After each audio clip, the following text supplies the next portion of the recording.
Your Excellency, President Aliyev, dear participants of ADA University Forum, it is great honor and pleasure to welcome you, Mr. President, and all participants at our university at this historic time when we can proudly say that Azerbaijan fully restored its territorial integrity and sovereignty. This remarkable achievement has been possible due to the visionary leadership of President İlham Əliyev, who did outstanding, long-lasting efforts in uniting all Azerbaijani nations behind common mission. This decisive victory has ended 30 years-long occupation of Karabakh. Mr. President, please allow me to congratulate you with this unique achievement and wish you great success in the redevelopment and reconstruction efforts in Karabakh. The task ahead of us is gigantic. Alongside with infrastructure projects, the most important goal is the smooth return and resettlement of Azerbaijani IDPs. Close to 1 million ethnic Azerbaijanis were victims of the occupation, with their homes being looted and ruined. At the request of the government, in the past 3 years, ADA University researchers have been meeting with IDP families and conducting various surveys in order to better understand their needs and priorities. Big majority of the respondents have expressed great desire to return back to their native towns and villages. Yesterday, the participants of the forum have been able to witness amazing developments which have taken place in the smart and eco-friendly village of Ağali in the liberated Zengilan region. This forum, with more than 60 foreign participants from renowned think tanks and research centers, will allow us to further discuss the various social, economic, security, and infrastructure aspects of the return process and the possible usage of the international experience in Azerbaijani context. Mr. President, we thank you for agreeing to meet with participants of the forum and discussing issues related to the return of IDPs. Your vision on this matter will be very useful to all analysts and researchers who study our region and beyond. The floor is yours, Your Excellency. Thank you very much. Good morning, ladies and gentlemen. First of all, I'd like to express gratitude to Rector Hafiz Pashayev for invitation. It's not the first time I participate at ADA University Forum. Actually, I think I didn't miss any of them. Last time we met with a group of international experts in Shusha this May, and I'm glad that this time you visited another liberated region of Azerbaijan, Zengilan, and witnessed the process of resettlement and reconstruction. I consider this kind of gatherings very useful for me because during this interaction, we discuss many important issues. I also understand better what are the questions in the international expert community with respect to recent development in our region, because situation in the region is changing.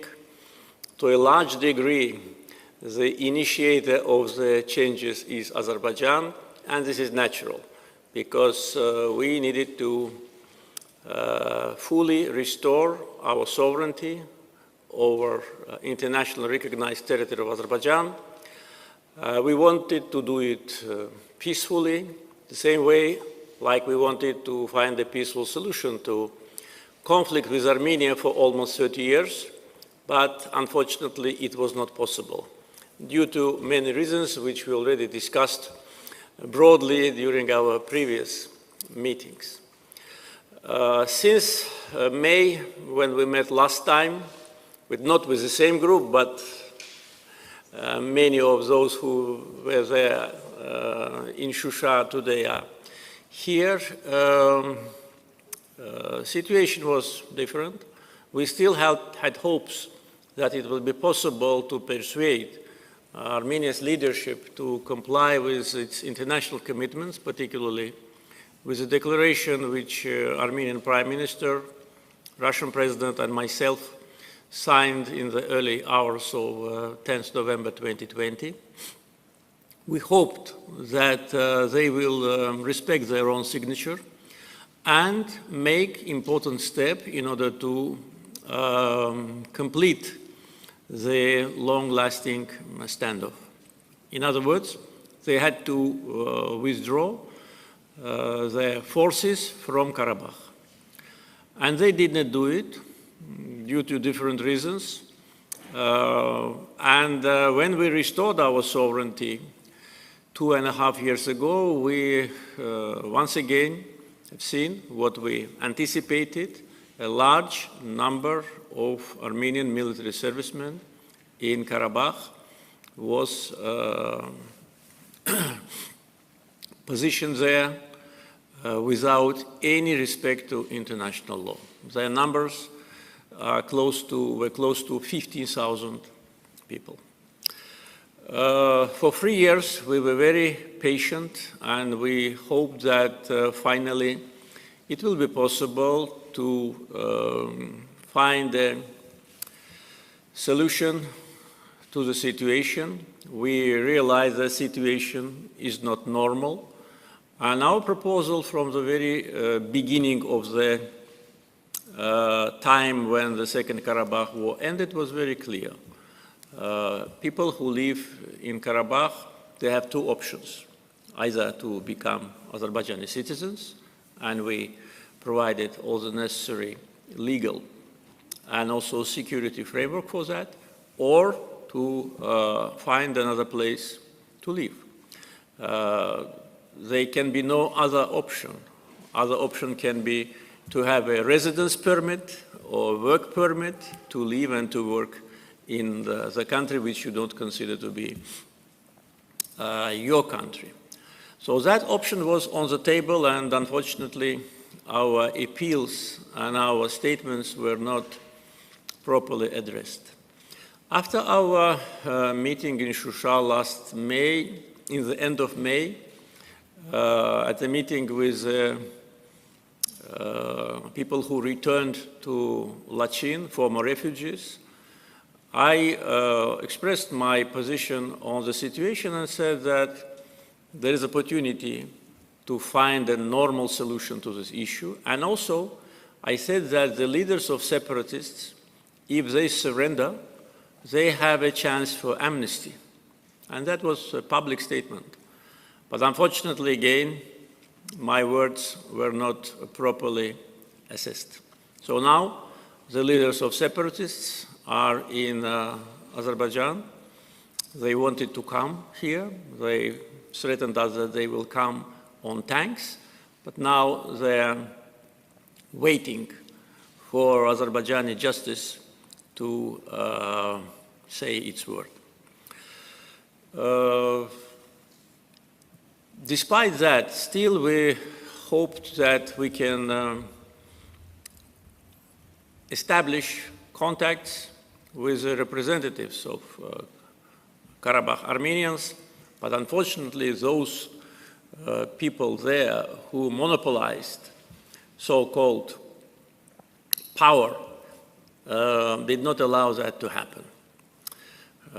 Moreover, in September, there were two events which actually were considered by us as a crossing of the last red lines. First, the congratulation from Armenian Prime Minister to so-called Nagorno-Karabakh Republic with respect to its so-called independence, which was totally in contradiction with what Armenian Prime Minister said and what he signed, because October last year was the time when officially Armenian Prime Minister recognized Karabakh as part of Azerbaijan.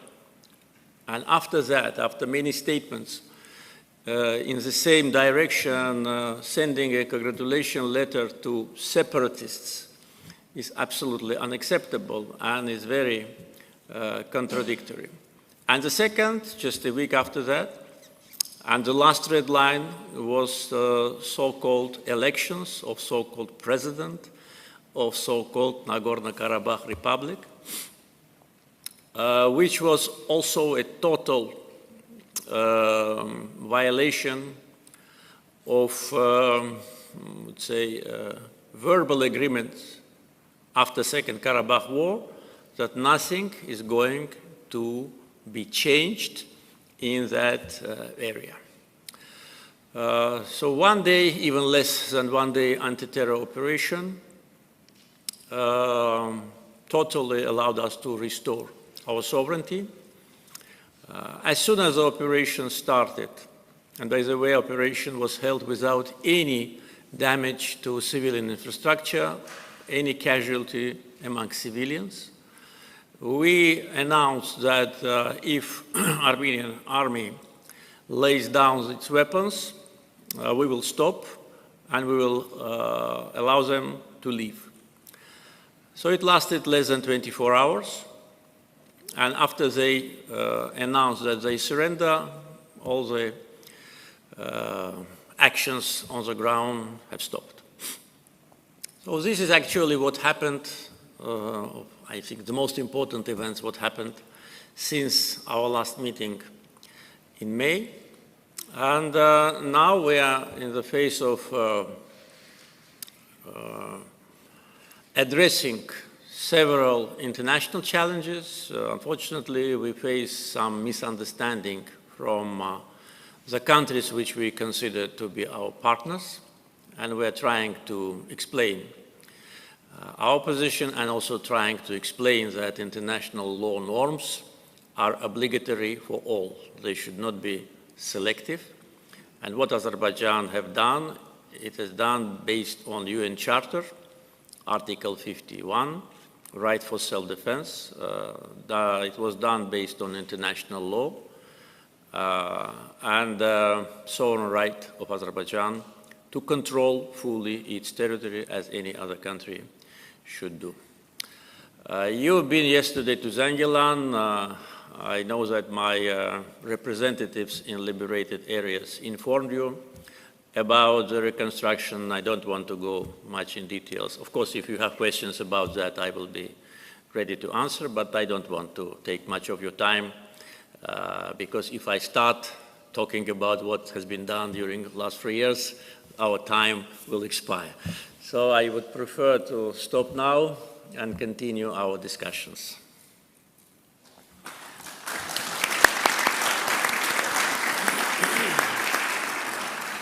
Mr. President, with your permission, we can start our interactive discussion and Q&A session. And I will ask our distinguished participants and for the questions, and please also identify your institution and country that you represent. First question will start Ambassador Matthew Breiser. Thanks, Iknepe. Thank you, Mr. President. Matthew Breiser at the Jamestown Foundation. Yeah, I know we're not going to talk about the reconstruction, but I have to say it was really impressive.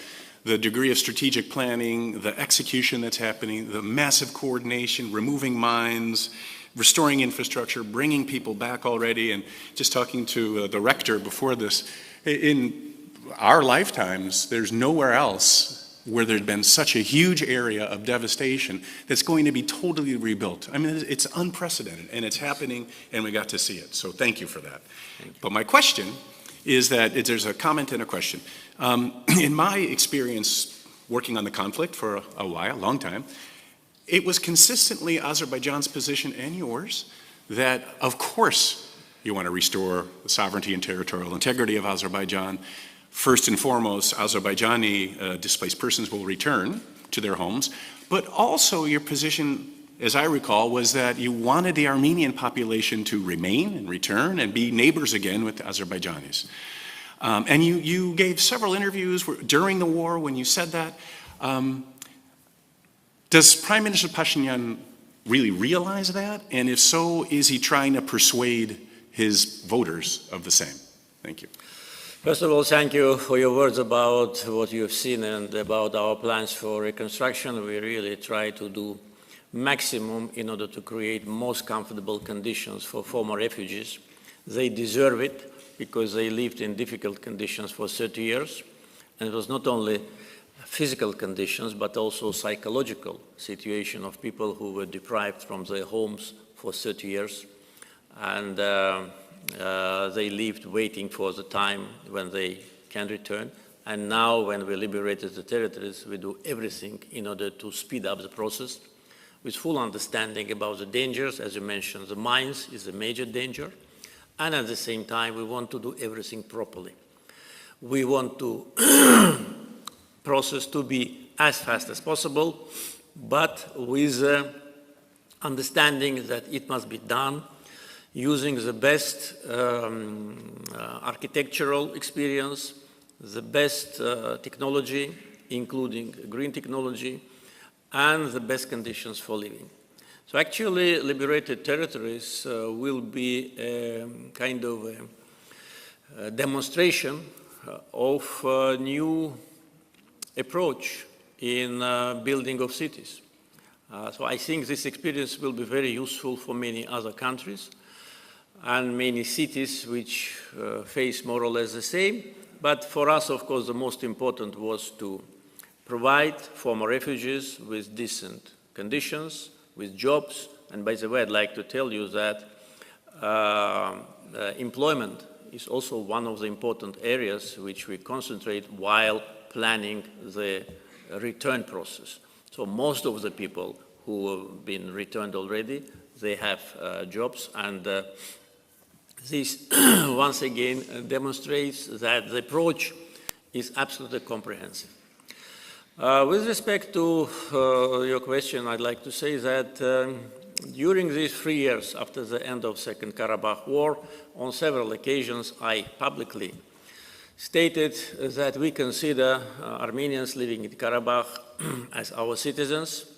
We think that they have been subject of manipulation by the leaders of separatists, and we offered them conditions under which they can stay and continue to live on that area. And that was totally in line with international law, as I already said. The only thing they had to do, they had to apply for Azerbaijani citizenship. Issues related to their security and rights also have been addressed, and on many occasions we said that their security will be provided in line with Azerbaijani constitution and Azerbaijani commitment in front of international organizations. And with respect to their rights, also we publicly stated that their rights also will be provided based on that. The process was taking a long time, and then we realized that there is a kind of a barrier between us and Armenians in Karabakh. Whether that barrier was built by Armenian government or local separatists, I don't know. But then we decided to start talking, and I appointed a special representative of President, one of our members of parliament, and assigned him with a task to start to talk with representatives of Armenian community. And even we agreed that the first meeting will take place in Khojaly, at that time still under occupation, in the premises of Russian peacekeeping forces. So that meeting took place. That was the first meeting where we made a proposal that we want them to stay and to integrate. And the word reintegration, which I used many times, unfortunately, was met with a kind of irony, both from Armenian government and also from separatists, the same separatists who now wait for the verdict in detention center. Our proposal was to organize a second meeting in the city of Yevlakh, which is very close to Karabakh area, less than 1 hour drive, and to have these meetings regular. And unfortunately, Karabakh Armenians, I mean those who consider themselves leaders, refused. So many times, at least twice, we made a public statement that we invite them, and they refused. So there was no contact, so they didn't want even to talk to us. And then we decided to go through different channels, so we made it public. We made public our proposal for reintegration.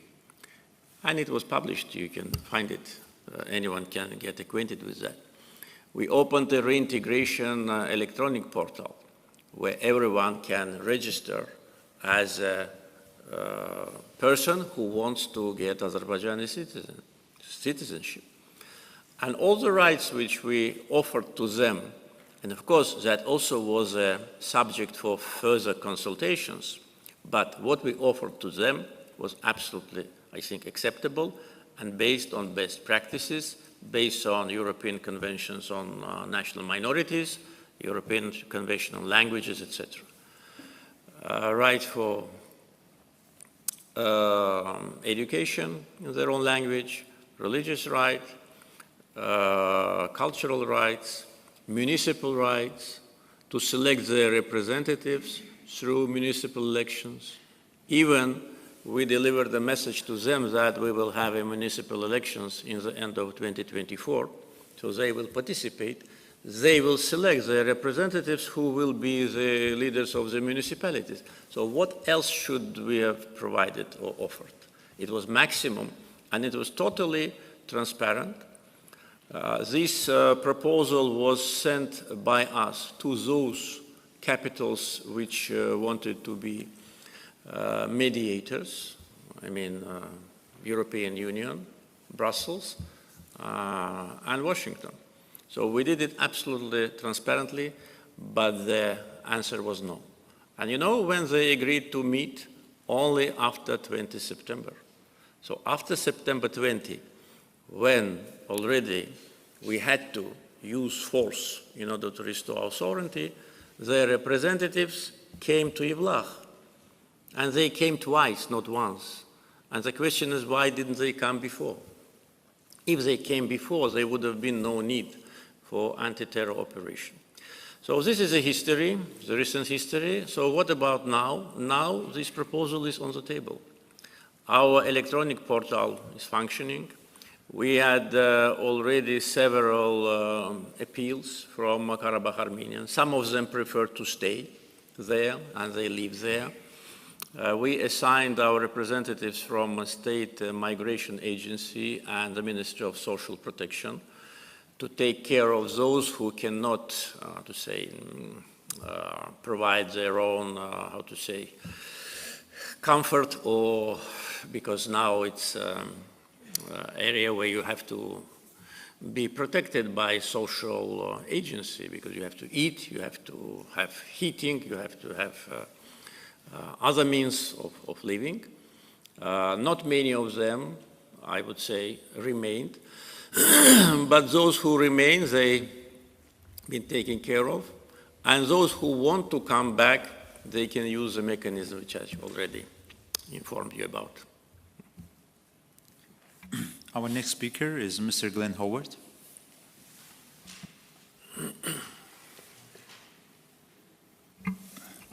Thank you very much. It's a great opportunity to be here, and thank you for the opportunity to travel to Zangilan and to see the reconstruction efforts that are occurring.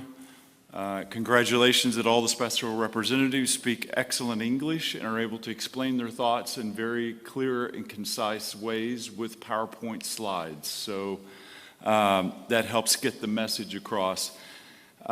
It's great to be back in Azerbaijan again with many friends and colleagues that are here. My question for you is that your vision about the future of the organization of Turkic states. You attended, as the president, you attended the November 4th Organization of Turkic States Summit in Astana, and you said at that meeting that security to defense and defense industry cooperation should be increased. So my question is for you, do you believe that the Organization of Turkic States can evolve into a security alliance, a bloc of states, a sort of Turkic version of NATO to counter outside powers? But what is your vision for going forward with the Organization of Turkic States? Thank you. Thank you. Thank you for quoting what I've said. And I said that taking into account today's geopolitical reality. If you look at my previous statements, but I participate at these events many times, I mainly cover the issues of humanitarian cooperation, issues related to our cultural heritage, our historical and ethnic and linguistical roots. But this time I think it was proper to talk about that because we are facing absolutely new situation in the world, unpredictable, and still, at least we here in Azerbaijan, I think as many other countries, do not know what will be the end of this geopolitical confrontation between Russia and the West. Therefore, also taking into account situation in our region, in the Caucasus, situation on the borders of the countries of Central Asia, particularly in Afghanistan. So issues of security should be top priority. For us, it was top priority at least for the last 20-25 years because of the conflict, because we understood that if we will not be able to resolve it peacefully, we will have to do it by force. Therefore, we built army, we built a lot of other security infrastructure, and of course, a lot of training for military servicemen. So I think that, and it demonstrated that it was the right policy, because without that, today we would have been talking and talking and talking with Armenians about nobody knows what. So my message was that let's concentrate on that. We have big potential, we have big geography, we have huge energy resources, which is today a matter of national security more than ever before, and it's actually the source of existence, independent existence. We have geography, which covers area from Europe to Asia and even to Eastern Asia. We have already some of transportation infrastructure which can be used now and we're using now.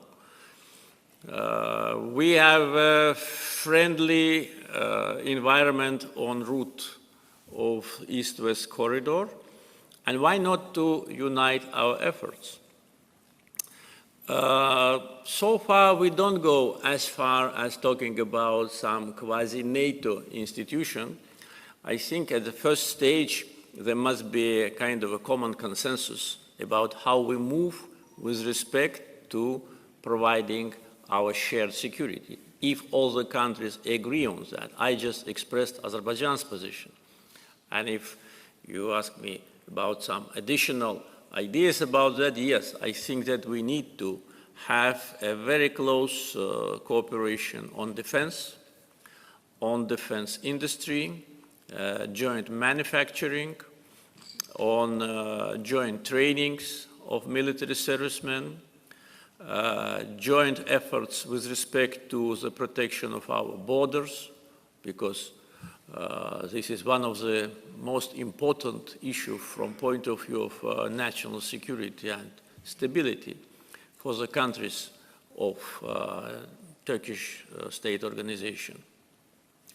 And to elaborate a kind of a roadmap to achieve that target. So I think that would be very useful from practical point of view, and countries can contribute, each from its side, with what they can contribute to this common cause. But of course, this is only the I would say, preliminary stage. What I said at the last summit was my message to my colleagues, and now in the process of consultations, we will see how far we can go. I just expressed Azerbaijan's position, how far we can go, and I think that this position is based not only on our experience in the recent years, but also on the unpredictable situation in the region and in the world in general. Thank you. Dennis Samut, please, Dennis, introduce your institution as a country that you represent. Dennis Samut, Director of Links Europe, a European foundation based in the Netherlands.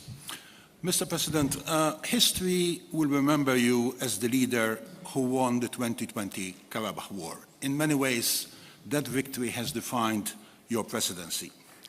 However, I wonder, do you also want to be remembered as the leader who brought peace to your country and to the South Caucasus region? And what steps are you taking in this direction? I read your speeches very carefully, and on many occasions you have spoken about the need for a peace agreement with Armenia. But for a number of years now, this objective seems to have been elusive. Do you consider that there are risks in the delay in signing this peace agreement? Will spoilers try to use the opportunity to stop Armenia and Azerbaijan from actually coming to an agreement? And do you think that a sense of urgency should be introduced into the process of finalizing this process? In one of the interviews, I said that liberation of territories was the main goal of my political life, and I am proud that this goal has been achieved. How I will be remembered will depend on many factors. I, frankly speaking, don't even have time to think about it, and even if I think about that, it is beyond my capability to influence that. With respect to peace, I think we brought peace. We brought peace by war. And I think this is something which also should be evaluated broader than just a local situation in the Caucasus. How to achieve peace by military means. For many years, during the times of negotiations, times of occupation, I heard from Minsk Group co-chairs, 3 of them, in one voice, saying that there is no military solution to the conflict. And it happened that they were wrong, all the 3.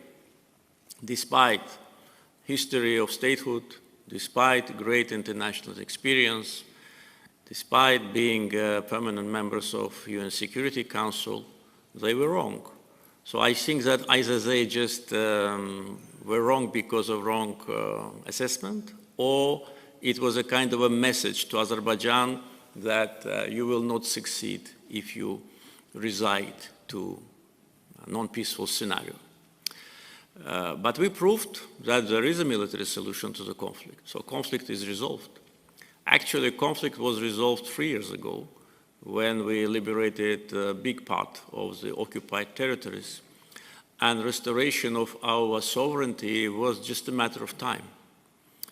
And it was clear that in the current, at that time, geographical situation, so-called Nagorno-Karabakh Republic, which has not been recognized even by Armenia, has no chance to survive as so-called independent quasi-state. They had 2 chances, either to integrate with the rest of Azerbaijan or to go to history. So I clearly realized that at that time. And one of the reasons why we were not in a hurry was that I clearly realized that, okay, 5 years' time, and we will achieve what we want. So anti-terror operation was not planned by us in November 2020. That's what I can say very openly. So War as a facilitator to peace, I think, is a clear evidence that it is possible. Another thing is with respect to the formal peace, and I think that you mentioned particularly that, peace agreement. And I would say that it's also, I think, must be analyzed by international experts also, that a country which suffered the 30 years of occupation, devastation, total destruction of its territory, ethnic cleansing and genocide, right after the liberation by itself, not by international mediators, offered peace. So it was us who offered peace to Armenia.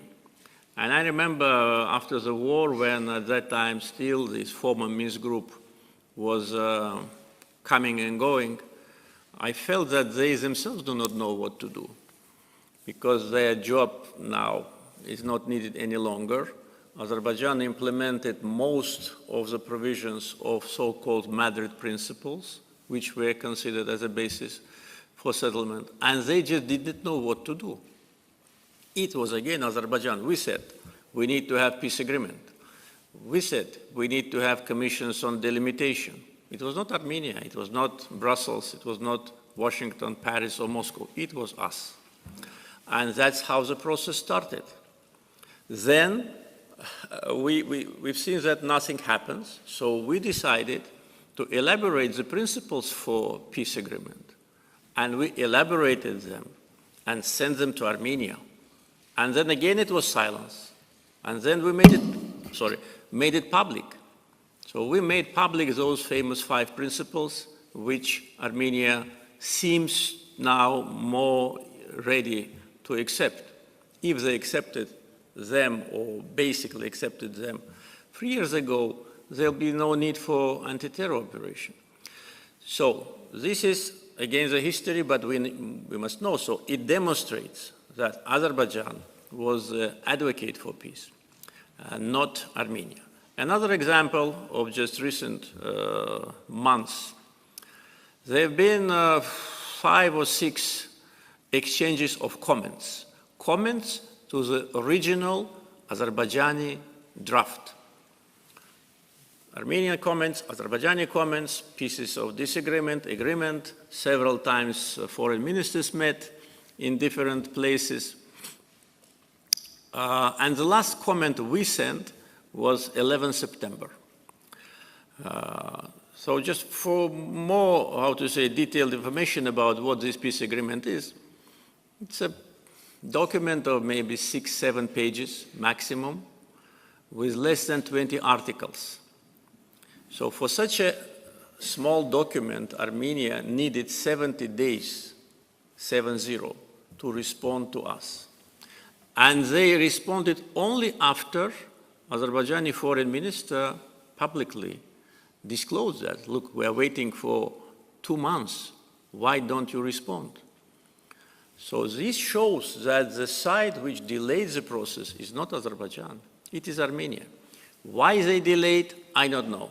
Whether it was their own decision or they were advised, but their new friends in some European capitals, I don't know, I can only suspect.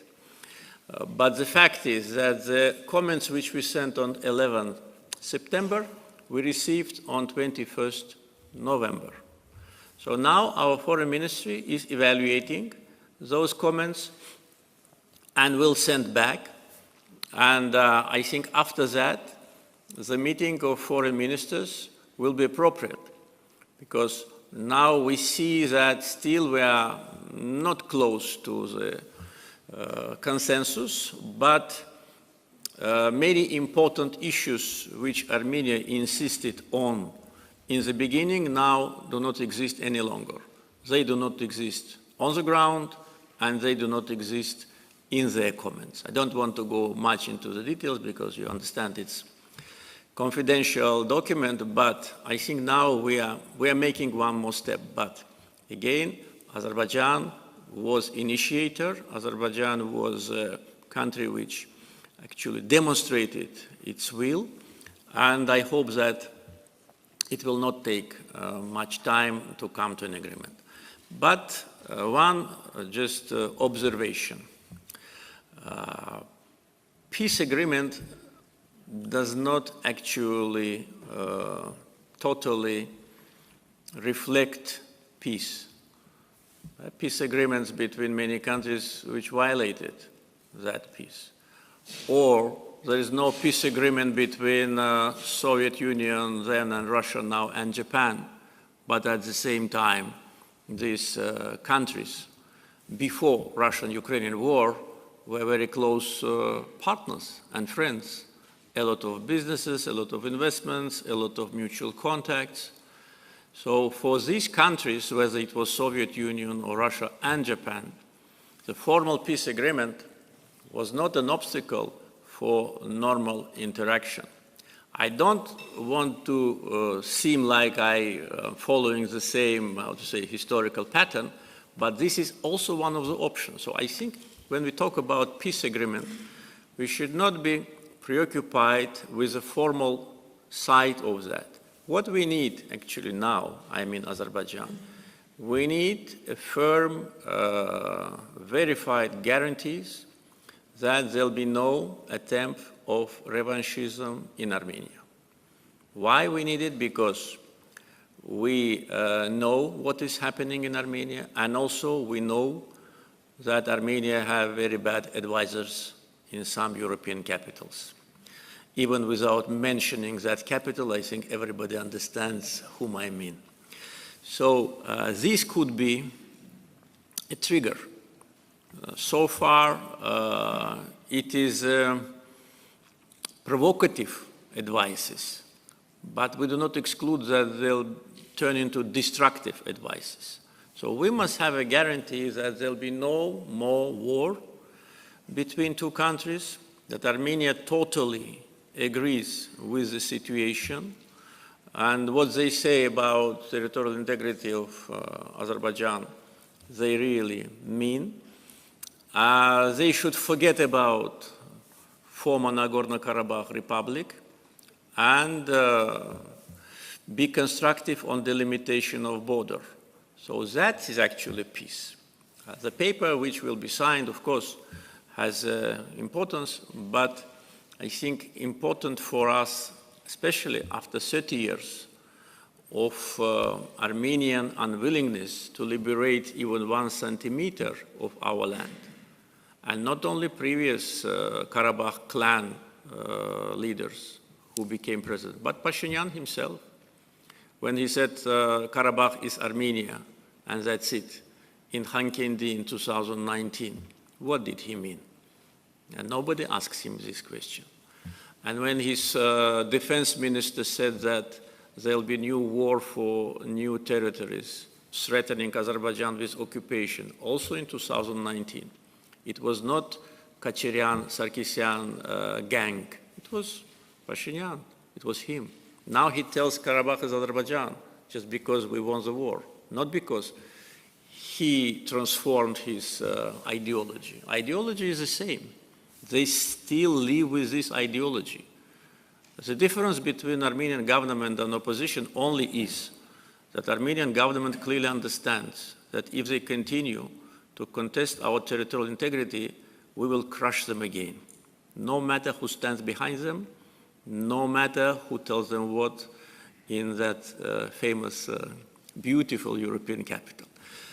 Opposition, because they want to overthrow Pashinyan, they want this to happen. You know, they want him to make this mistake and then to come to power. So we need guarantees, and the guarantees which we can see with our eyes. So that will be the best, how to say, factor for peace in Caucasus. Thank you. Ekaterina Mitravelli.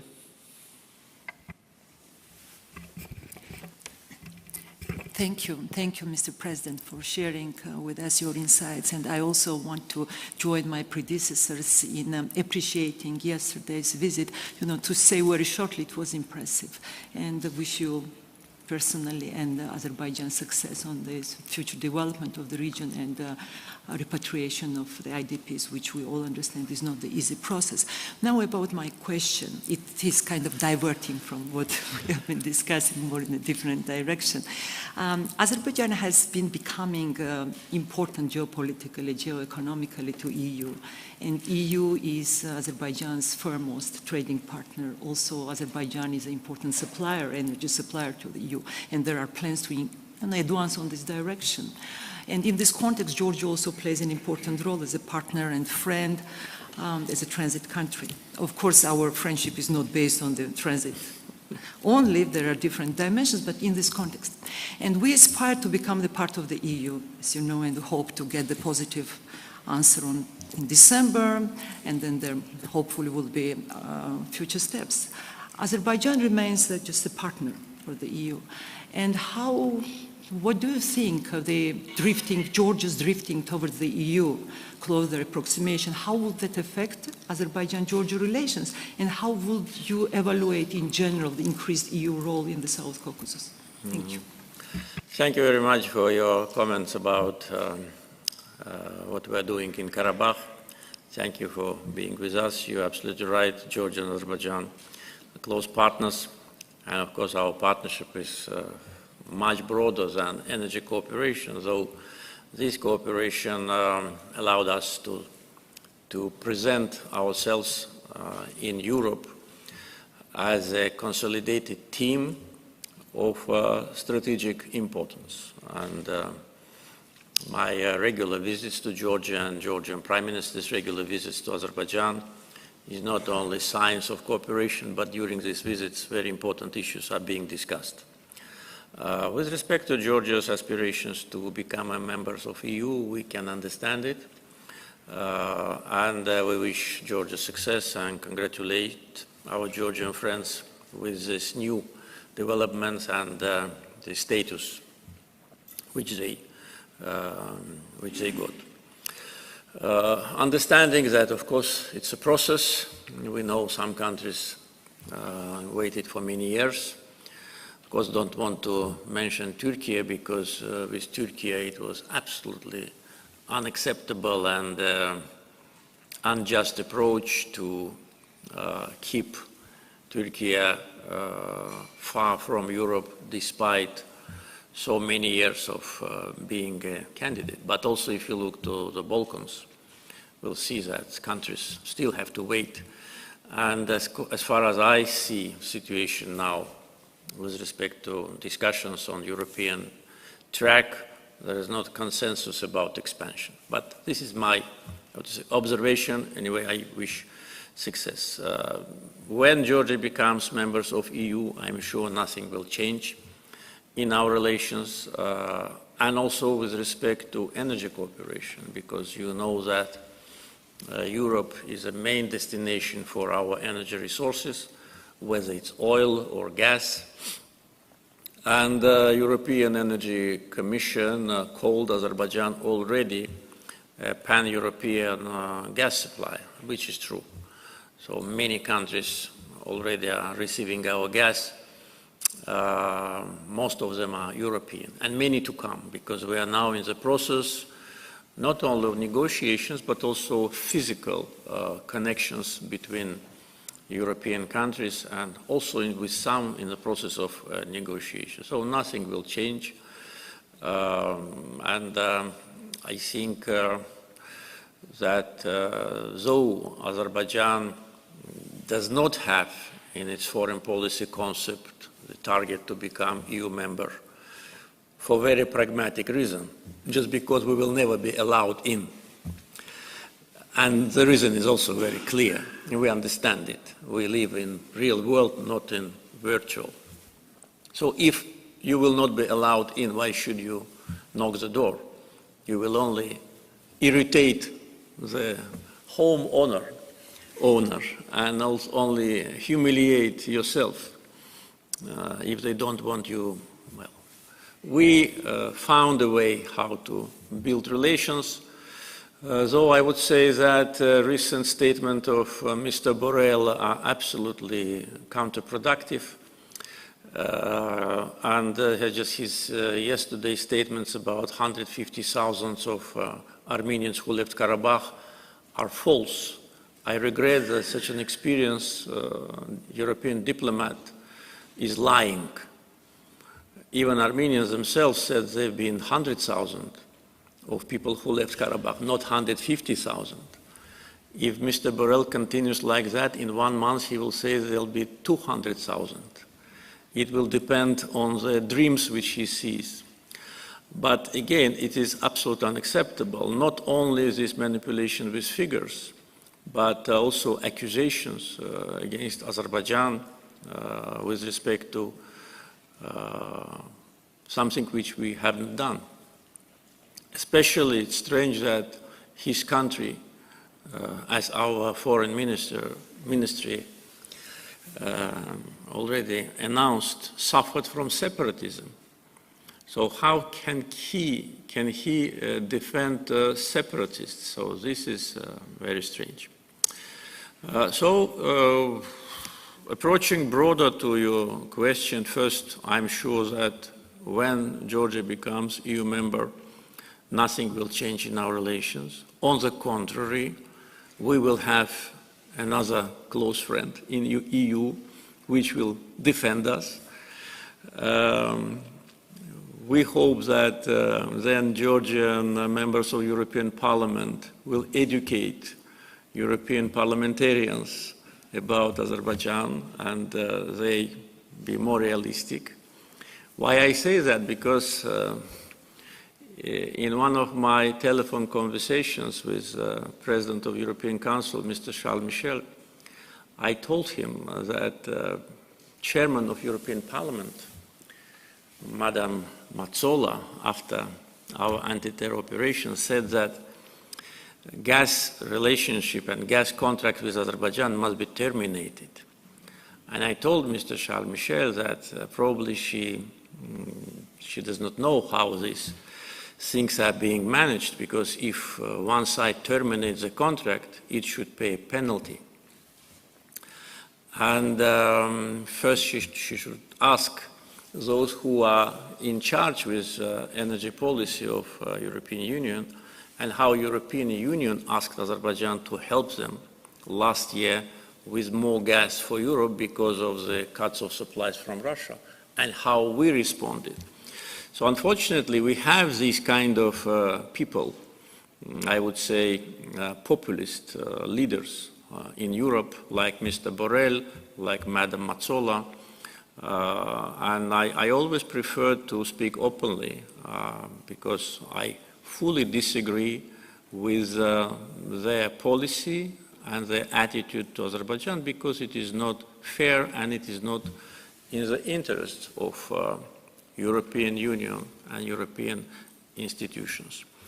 But in general, if we talk about European Commission, of course we have excellent relations and we highly value these relations.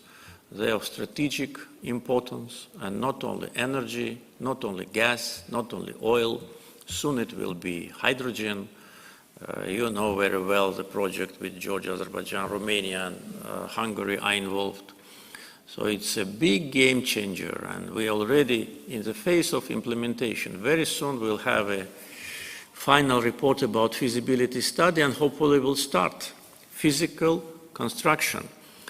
It is transportation, it is connectivity. For people like Josep Borrell, it's enough to look at the map and to see where Azerbaijan is situated. And if they want to be active in Central Asia, and they do want, and we see the traffic in both directions, how they can avoid Azerbaijan.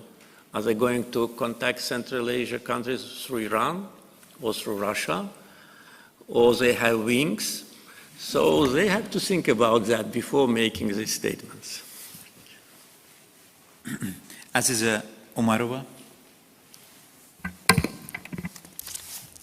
Your Excellency, it's a great pleasure to be here because I'm from Uzbekistan. We observe many state visits between the countries, but I think also what is definitely worth mentioning, there is a very beautiful dynamic between the leaders of the two countries. I also have to say it was an excellent to hear that Uzbekistan was one of the first countries to support rebuilding efforts, specifically school in Fizuli. I think is a great small contribution to the overall huge endeavor by your government. My question is about the connectivity efforts in light of Karabakh return, and specifically I would like to ask your opinion about the following. So we know very well that for Central Asia, Trans-Caspian corridor will create new opportunities, and it will be very promising in terms of connecting, as we know very well, the Black Sea, Mediterranean, and further to the Europe. In the meantime, we also have as a national priority development of the railroad between China, Kyrgyzstan, and Uzbekistan that, if connected with the middle corridor, can create win-win for Central Asian countries, connecting the South Asia all the way to the Europe. We also understand very well the opportunities in light of the return of Karabakh and a new geopolitical dynamic. But there are also some constraints. I would like to ask your opinion, what type of constraints you foresee and how we could possibly collectively work together to tackle them to make the beautiful projects happen. Thank you. Thank you very much. I just want to a little bit correct you. Uzbekistan was not one of the first countries, but was the first country which offered us this brotherly support. And as you know, with my brother President Mirziyoyev, we jointly inaugurated the school, which was named after the great son of Uzbek people, Mirza Ulugh in Fizuli, and this was a great contribution to reconstruction and also great contribution to our brotherly relations, because people of Azerbaijan, not only those who live in Fizuli, will never forget that. I just recently had a chance to see President Mirziyoyev in Baku. He told me it's his third time during 1 year, and I reminded him that last year I visited Uzbekistan 3 times. So we have very, very active traffic of personal contacts, not to mention on the level of ministries. We have elaborated a very broad agenda of cooperation in transportation, energy, investments, in automobile industry. So really it's a partnership which both sides can be proud of, and with a great potential for the future. So we're just in the beginning of our mutual investment projects. We already created a joint investment fund with the initial reserves of $500 million. And already our teams are identifying the projects in both countries and in third countries which we will be jointly investing. With respect to connectivity, I congratulate you and also Kyrgyzstan and China with the launching of this important railroad project. I know that it was discussed for many years, and now it's already officially announced to be started. Of course, it will be a huge contribution to the middle corridor, and for us it will be, of course, very attractive because the direction is towards the Caspian. Even now, without this railroad, there are opportunities to use Trans-Caspian route for Uzbek companies, and they are doing it not in the large quantities, but I think now when we are actively working on issues related to digitalization of our transportation infrastructure and also on common policy on tariffs, it will be more attractive. So the route is definitely much more attractive from point of view of timing, but it is not competitive in comparison with the maritime route, which is obvious. So our task is to make the route more commercially attractive. And for that purpose, of course, joint policy on tariffs, digitalization, so that those who send cargo can trace the movement of their cargo, and not only that, and physical investments in infrastructure. we already completed fully the reconstruction of the railroad from Baku to the Georgian border. Now the train have a speed of 120 kilometers in comparison with 50, 60 several years ago, so it will be faster. At the same time, in I think a month or two, the expansion of Georgian segment of Baku-Tbilisi-Kars Railroad also will be finished. And it is, again, 100% Azerbaijani investments, more than $100 million US. And that segment will be expanded from 1 million to 5 million tons, I say in a couple of months maximum. So this is a new opportunities for receiving new cargoes. And also a road which will go through liberated territories, particularly through Zangilan. Probably you've seen the railroad, which already is there. And we had a plan to continue this road through Armenia, but Armenia refused. So we agreed with Iranian side, and we are already building the bridge for cars and then the bridge for trains to bypass Armenia and to build the railroad on the southern bank of Aras River, about 50 kilometers. And then it enters Nakhichevan, and then there'll be a connection with the Turkish railroad system, because we were informed by Turkish side that Kars-Nakhchivan railroad also is planned to be built. So it will be another extension of the middle corridor. One goes through Georgia to Kars and to Mediterranean ports, and another goes through Zangilan, Iran, Nakhchivan, and again Turkey. So this increases physical capacity, but at the same time, in the meantime, we need also to make this road more commercially attractive.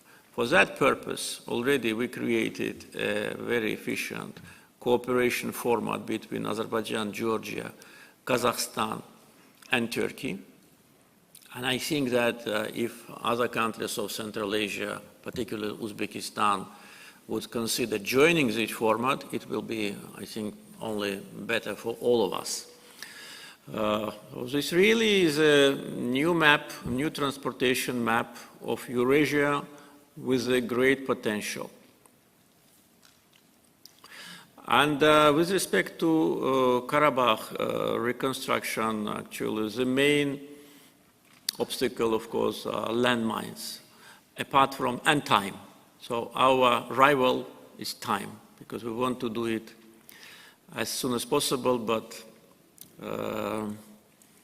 apart from that, we don't have any other obstacles. We've accumulated financial resources for that. Reconstruction of Karabakh will be main part of our investment program. Just for comparison, I would say that we will spend for Karabakh reconstruction more, I mean investment, state investment project, more than for the rest of the country. Not just we neglect the rest of the country already enjoyed multi-billion investments during many years, and most of the infrastructure projects have already been completed. But because Karabakh is top priority, the area, and most important, the people who are waiting to go back home. Our next speaker, Jordi Jusia. Thank you. Jordi Xuclà from Spain, professor of international relations, former member of the Spanish Parliament, and former member of PASE. President, it's an honor to be here. Had been very, very special to visit the liberated territories. When I was chair of the committee of the so-called Karabakh conflict in Council of Europe, and I had the responsibility to organize in the daily basis, in the regular basis, meetings between Azeris MPs and Armenians MPs in a very noisy manner, was difficult to imagine to realize the end of this occupation and the solution based in international law and in the respect of the territorial integrity in a plural and diverse society. So I think that in terms of historical perspective, this is an historical moment. My question is about the new frame of relations between Azerbaijan and European Union. I guess that the President of European Council, Charles Michel, and the President of European Commission, Ursula von der Leyen, have a realistic and common sense approach about the relations between Azerbaijan and European Union, based in this new frame of bilateral relations, overcame the so-called Eastern Partnership, which one is quite complex to harmonize.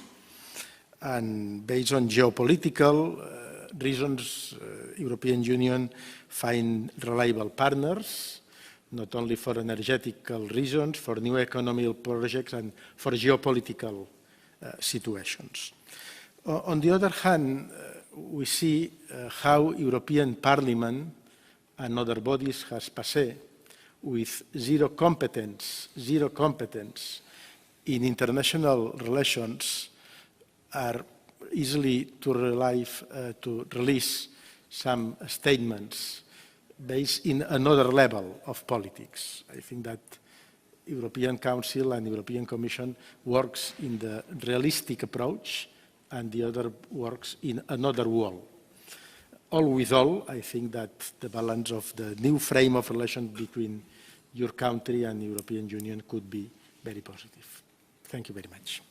Thank you very much. I fully share your analysis, and what you say for me is very important because you are there, you are saying it from inside, and it totally corresponds to my understanding of the situation. With respect to European Council and European Commission, as you said, we have very good contacts, and the President of European Council and President of European Commission both visited Azerbaijan, and we broadly discussed issues related to our cooperation, not only energy, though it was one of the main topics of conversation. European Union is our main trading partner. It's almost 50% or close to that of our trade is a trade with European Union.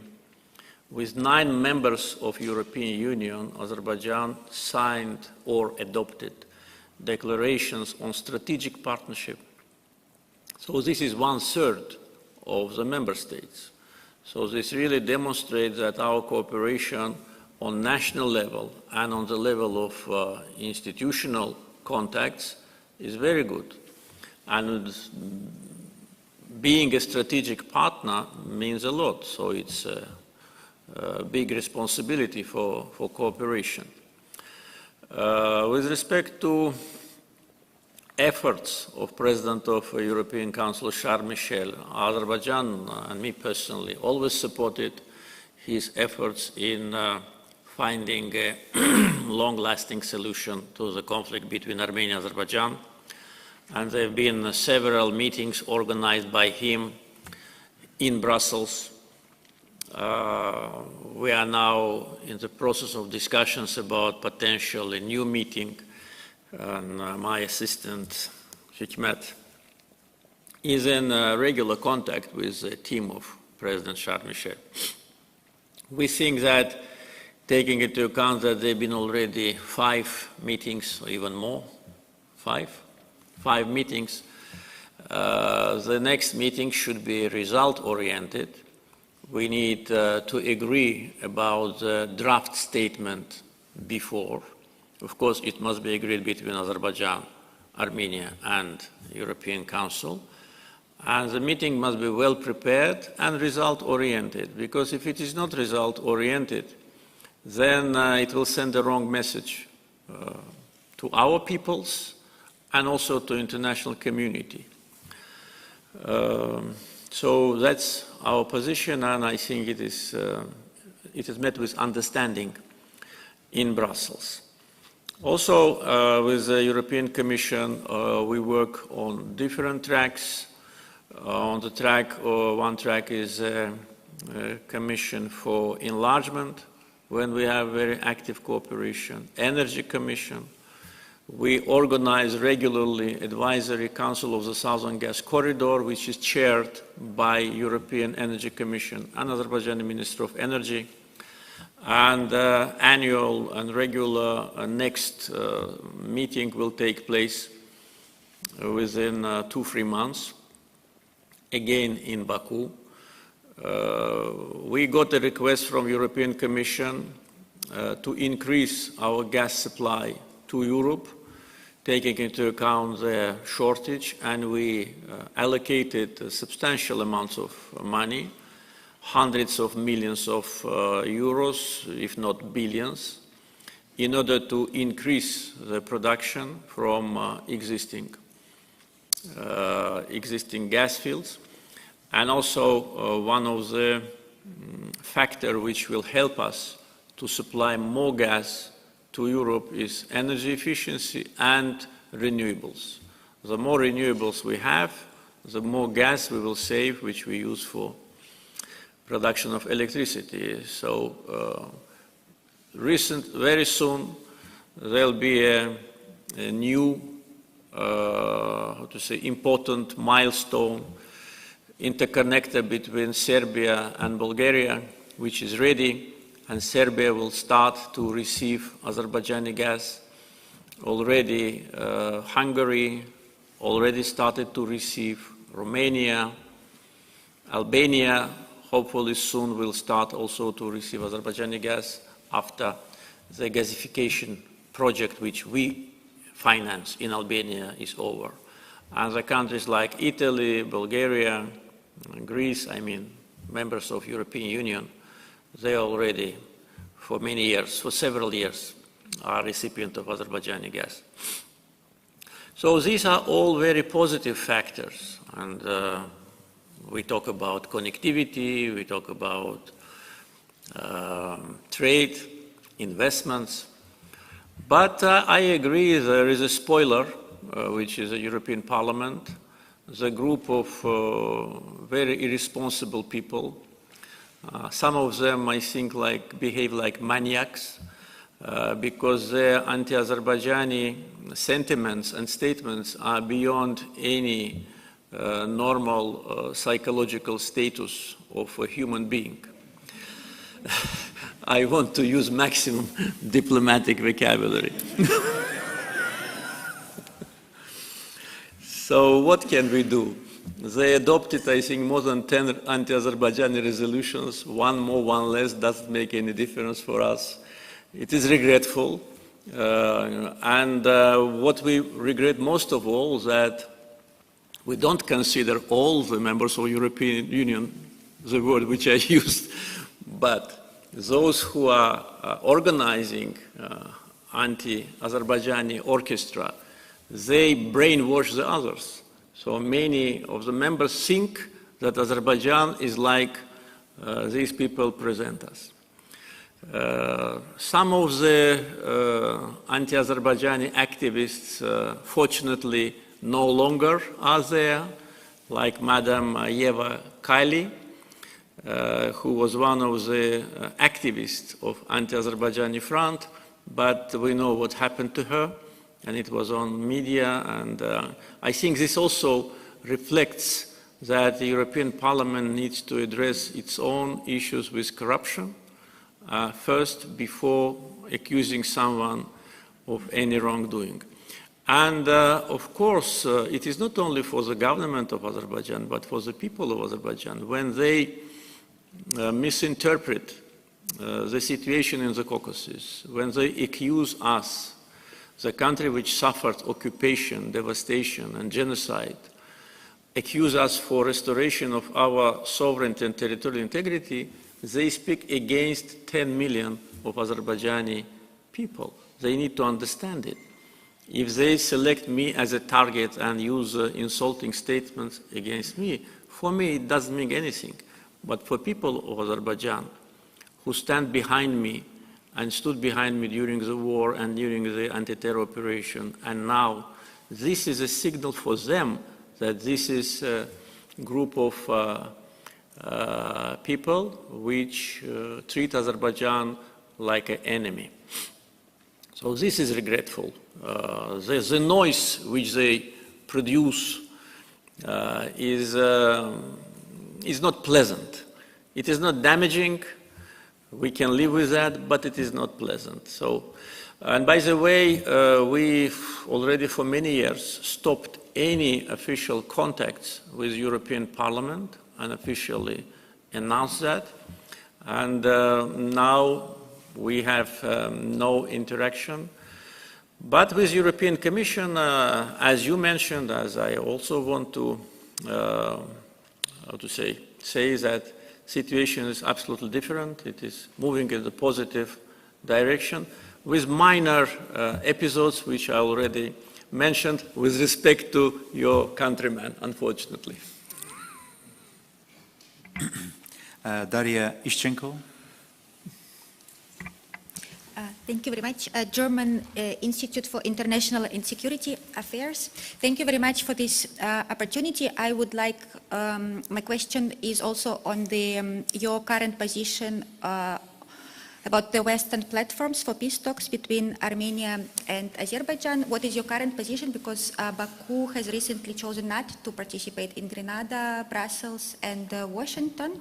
So how do you see the future potential? You already touched upon the role of EU, and I would like to ask you to focus specifically on the role of the EU, of the European Union, given also its interest in energy and connectivity. And in connection to this, relatedly or unrelatedly, what is also your assessment of the future potential of the platform of 3+2 that Baku has initiated and has been recently revived? How do you see the future of this regional platform of solving regional problems with regional partners? Çok sağ olun. Thank you.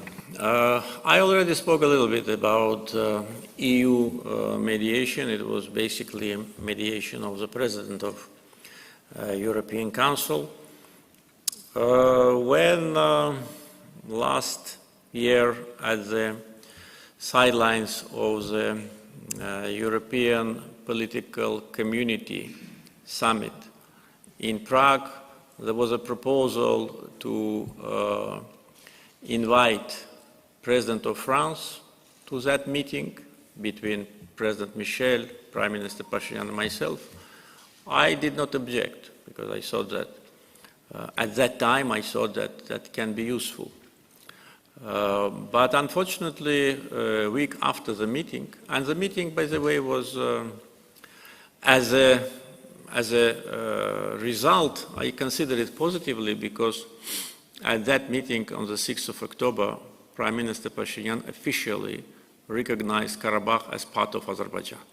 Yes, later he made different statements, including those which I already referred to this September, congratulating so-called Nagorno-Karabakh Republic, but at the same time that we considered as a positive result of the meeting in Prague. And we were ready to continue in this format, but unfortunately a week after, President of France, in one of the TV interview, used very strange and inappropriate wording about Azerbaijan, about what we've done, and actually himself cut himself from the process, because our position was very clear. You can be mediator when you are neutral. If you take sides, you lose the chance to be mediator. We cannot influence a country not to take sides. There are different reasons for that. But in this case, the chance to be mediator is lost. And that's what happened. And we officially announced that we do not consider any longer as appropriate any participation of any representative for France in normalization process between Azerbaijan and Armenia. Therefore, and that for that particular reason, I did not go to Granada. But before Granada, there was also Chisinau. And in Chisinau also was present Chancellor of Germany, Olaf Scholz, who said, and I remember, when you need us, you tell us. And that was a very wise approach, because you cannot impose yourself to be a mediator when somebody doesn't want. Granada meeting was scheduled on the 5th of October. And coming back to the previous question, the same day European Parliament organized discussions on Azerbaijan. So they deliberately planned this anti-Azerbaijani resolution to be adopted the day I was supposed to be in Granada in order to demonstrate their position on Azerbaijan. So that was also a reason why I did not go. And first reason was France. And third reason was that that meeting was not prepared. This meeting was supposed to take place 2 weeks after anti-terror operation, 2 weeks after the total change of the situation on the ground. Therefore, the meeting should have been prepared. What kind of documents we are planning to adopt? What will be the statements? How the statements should be agreed?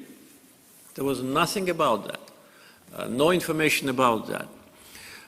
So that's why I did not participate. But I was very surprised that they convened this meeting without me. So there is a Russian saying, "Без меня меня женили." It means that you married me without myself. So how they can adopt a resolution on Azerbaijan, Armenia, 4 of them without me, I still cannot understand. So this is the current situation. What we have now on the table, we have a mediation process which is organized by European Council. We have one track of negotiations between foreign ministers, which we call the Moscow track. And we had, until recent famous hearings in US Congress, a so-called Washington track, where the foreign ministers met in Washington. So now it seems that Washington track also is out of the picture, because the official representative of the State Department, who is today here in Baku, said that with Azerbaijan there will be no business as usual, and accused Azerbaijan of what Azerbaijan has not done. So if there is no business as usual, it means no business as usual on every track. And at the same time, it was announced that they put a restriction on the visits of high-ranking Azerbaijani officials to the United States for the first time in the history of our relations with the United States, which are of strategic importance for both countries. This administration is trying to ruin them. I don't know for which reason. So we said, okay, if there will be no high-ranking official visits from Azerbaijan to the United States, then how our foreign minister can go there? You say there have been no visits, but you invite our foreign minister. Can you explain us? And, well, don't want to go much into details. So if no business as usual, okay, we accept it. Then it means that Washington is also out of the picture. So either they should say that business as usual continues, and I hope to hear it today, and we will restore the Washington process, or there'll be only Brussels and Moscow, and maybe there'll be also a bilateral, because, for instance, I can tell you that co-chairs of the joint commissions on commissions on delimitation of Armenia and Azerbaijan met on the 30th of April on our border, conditional, we call it, conditional border, and discussed the issues of delimitation. So there can be even just a bilateral track between Azerbaijan and Armenia without any mediation. This is also an option. Mediation, I think, can be helpful from point of view of elaboration maybe of some ideas from the mediator which both sides cannot, due to some reasons, elaborate. But if mediation process is over, then it will be a bilateral track. So this is with respect to the negotiation process. Apart from that, I already said with European Union our relations are well balanced, basically positive. We were working actively on the new document of cooperation. It is now on a standby, but I hope soon we can restart our joint activity on finalizing, because more than 90% of that new cooperation agreement was already agreed. Thank you. Our next question, Stefan Fenkart. Thank you very much, Mr. President, for hosting us here. It is my first time that I'm participating in this forum, and my question goes a little bit back to what you already said earlier. I'm from Austria. I'm working for the International Institute for Peace, so it is going to be about peace. And with the long history of the conflict between Armenia and Azerbaijan, you know, it's so much trauma, so much lack of trust especially, and obviously as well also this feeling of injustice. So you also said, and research and data also shows that peace agreements are most sustainable if they are also perceived as just by all parties involved. So that is one thing. And so my question would be, if justice is a very important thing for that, do you think that tackling issues of transitional justice, truth and reconciliation from all the wars, so the first and the second, including also the terror operation, like if you put it all together, could actually lead to a more successful and sustainable peace or even peace process? And if so, you know, I'm thinking about examples of German-French rapprochements or a very long-term perspective, and maybe even the South African example, even though knowing it's there is no blueprint for that. But how would you assess this, and who could be maybe a moderator or facilitator in this? And since I'm from Austria, what about Austria? Maybe we are a neutral country, but having like all the international organizations still there. Thank you.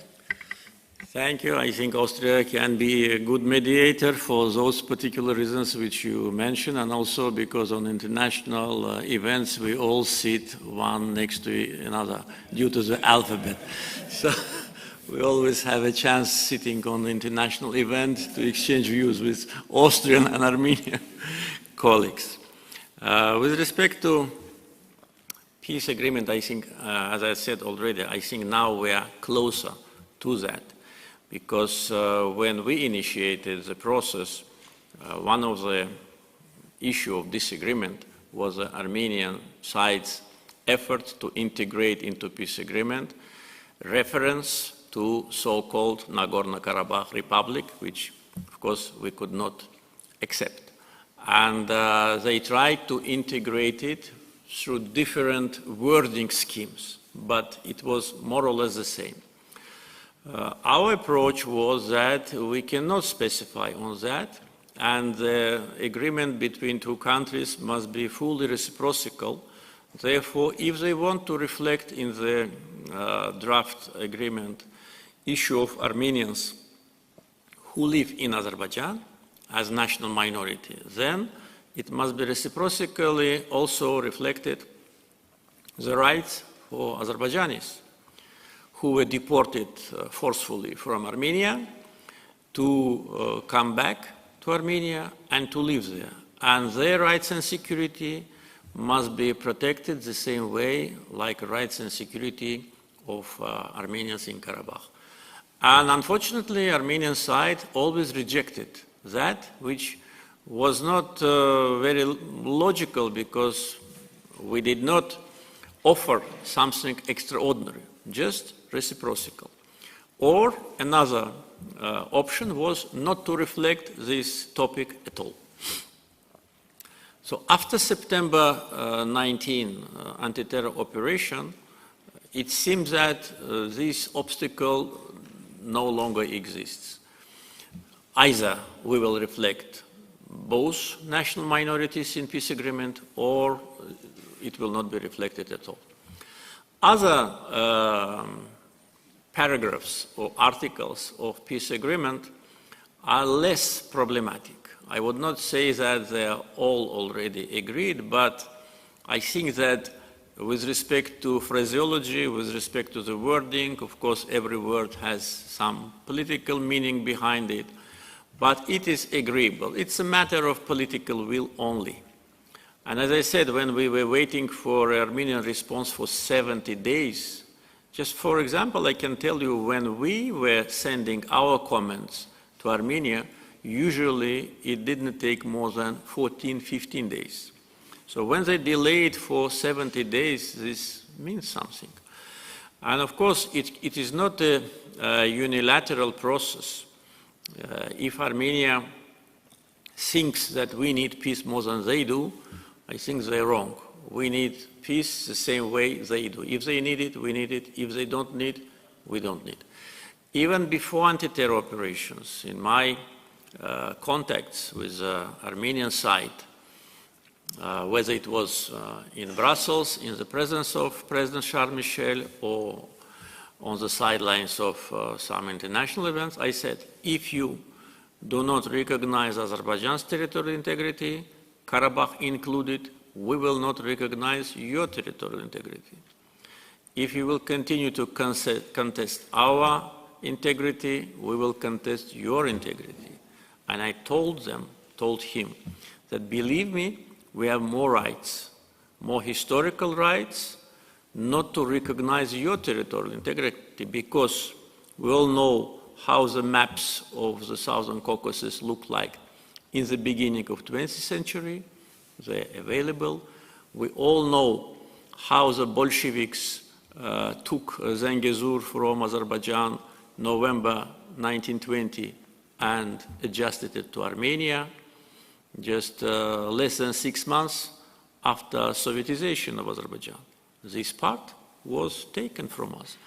So I told him that we have more historical and political and legal rights to contest your territorial integrity. So I don't advise you. And now it is the same. So if they recognize not by statement, but by signature, territorial integrity of Azerbaijan, we will do the same. Many times I said that we do not have any plans to occupy Armenian territory, as sometimes we are accused without any grounds of that. If we wanted, we would have done it, I can tell you absolutely openly, and from all points of view, it is not a big problem. In one day, they laid down their weapons in Karabakh, and our flag was raised in Hankandi. So we don't want it, again. And the fact that we don't do it means that what I say is right. But at the same time, we want that there will be no potential risk to Azerbaijan in the future. Therefore, we are always raising the issue of weaponization of Armenia. And we think that this is counterproductive and this is provocative. As the countries who supply Armenia with weapons, like France and India, now pour the oil on fire and create unrealistic illusions in Armenia that using these weapons, they can take back Karabakh. I don't want to go into details about the quality of these weapons, though I know what kind of weapons these are. But even if there's a state-of-the-art weapons, they have no chance. Because the war and the result of war is decided not by weapons, but by people, by spirit. And during the Second Karabakh War, according to Armenians' own statement, there have been 12,000 deserters from the battlefield in Armenian army and 0 in Azerbaijani army. So they have no chance. So my message to them is don't create situation here in the region when we will be sure that you are planning to damage us. We are not sure yet. That's why we do not react. We observe. What France is supplying to Armenia, those armored vehicles which nobody wants to buy, they do not possess any danger to us. But if we see that there is some serious installation which can be harmful, we will have to react. And I informed everybody about that, so there'll be no complaints. We will have to react because every country has to protect its people. And I hope there'll be no need for that. But for that, these new Armenian sponsors, which wants to play a role of the new big brother, should relax and enjoy themselves in their beautiful capital. Ilhan Chifu. Thank you very much, Mr. President. Thank you. It was an excellent occasion once again to see the region and what you have done in terms of post-conflict reconstruction and the whole efforts that the Azeri has done. My question goes on the need to have the return of the Azeri in Armenia if they want to do so. So maybe it's a part of the agreement, maybe some other agreement will conceive that after peace agreement. Armenians are already able to come back to Karabakh as Azeri citizens, you already underlined. But my question is, if Azerbaijan considers some policies in order to re-attract the Armenians who used to live in Karabakh, in order to offer to them some conditions in such a way that that type of attraction would mean something and will show a lot in political terms. Thank you very much. I already said that those who want to come back, they can come back. Their apartments, their houses stay untouched, unlike what you've seen in Zengilan and in other parts, totally destroyed.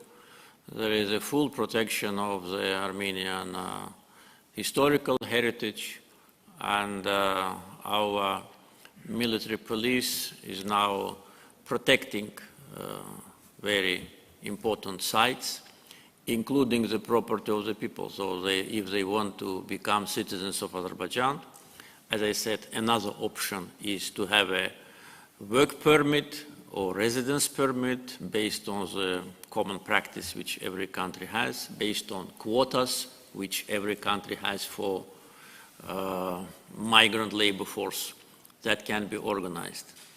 And of course, with respect to return of Azerbaijanis to territory of Armenia, we expect from Armenia the same approach. At least to do the same. Also to create an electronic reintegration portal, to provide information about our villages. Most of the villages where Azerbaijanis lived are either destroyed or abandoned. Because of the poor demographic situation in Armenia, they cannot organize settlement in Azerbaijani villages the way how they want. In some they live, but most of them are empty. So at least to allow Azerbaijanis to come, to see, to visit, I think that could be a good sign of reconciliation, because there was already in the questions, the comments about some historical parallels like French-German rapprochement, and I would also say Soviet-German after such a bloody Second World War. In less than 2 decades, Soviet Union and the Federal Republic of Germany became close partners, not to mention the German Democratic Republic, which immediately, was, kind of considered as a very friendly, and including the people who lived there, friendly people to people who lived in Soviet Union. So I think it is a great example of reconciliation what happened between Soviet Union and Germany. Therefore, we think and we know that Azerbaijanis who have roots in today's territory of Armenia are eager to go back. Some of them may consider, and I think it is absolutely realistic, to resettle there in their villages. Some want just to come and visit the graves of their ancestors. Some want to just go visit and come back. So this must be allowed. Armenia should not block this natural humanitarian need of hundreds of thousands of Azerbaijanis who have been deported from there. We demonstrate how it should be. We demonstrate how their property, how their religious sites must be protected, and everyone who goes now to Khankandi and to other places where there was a majority of Armenian population can see it. So we expect them to do the same, and that will be a demonstration of their will for peace. Farhad Birinci, our next question. Thank you, Mr. President, for accepting us. It's an honor to be here. Actually, I want to ask you about the 9th article of the Trilateral Declaration, which we call Zengezur Corridor. And when I talk to my Western colleagues, and even in the Western media, some claims that Azerbaijan will militarily force Armenia in order to implement this article. What can you say the process of the implementation of this corridor? And have you ever talked with your counterpart, I mean Pashinyan administration, about implementation of this process? Thank you. Yes, I talked many times to Prime Minister of Armenia and asked him why do not they comply with their own commitments. Because as I mentioned, Article 9 clearly says that the connection between western regions of Azerbaijan and Nakhchivan must be provided, and even it says who will provide control and security. It is the Russian Border Security Forces, which is part of Russian FSB. And this is what Mr. Pashinyan signed himself. And now, when he doesn't want any longer neither this route nor Russian involvement in that, actually it doesn't mean a lot from legal point of view. It's his commitment. What can we do? We can only say that they violate their commitment. Azerbaijan always respects its international commitments, but from Armenian side we don't see the same.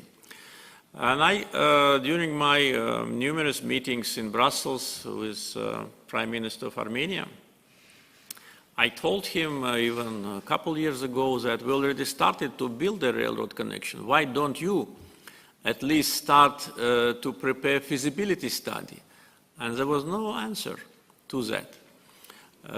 So I can tell you that these 42 kilometers of the railroad which existed in Soviet times is not ready not only for construction, but even feasibility study have not been completed, maybe even not started. So that means that they don't need that road.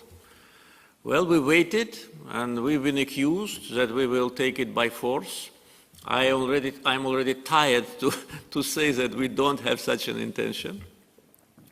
And then we had to look for other options. We need to have these connections with Nakhchivan and then through Nakhchivan with Turkey. And so we agreed with the Iranian side to build a bypass.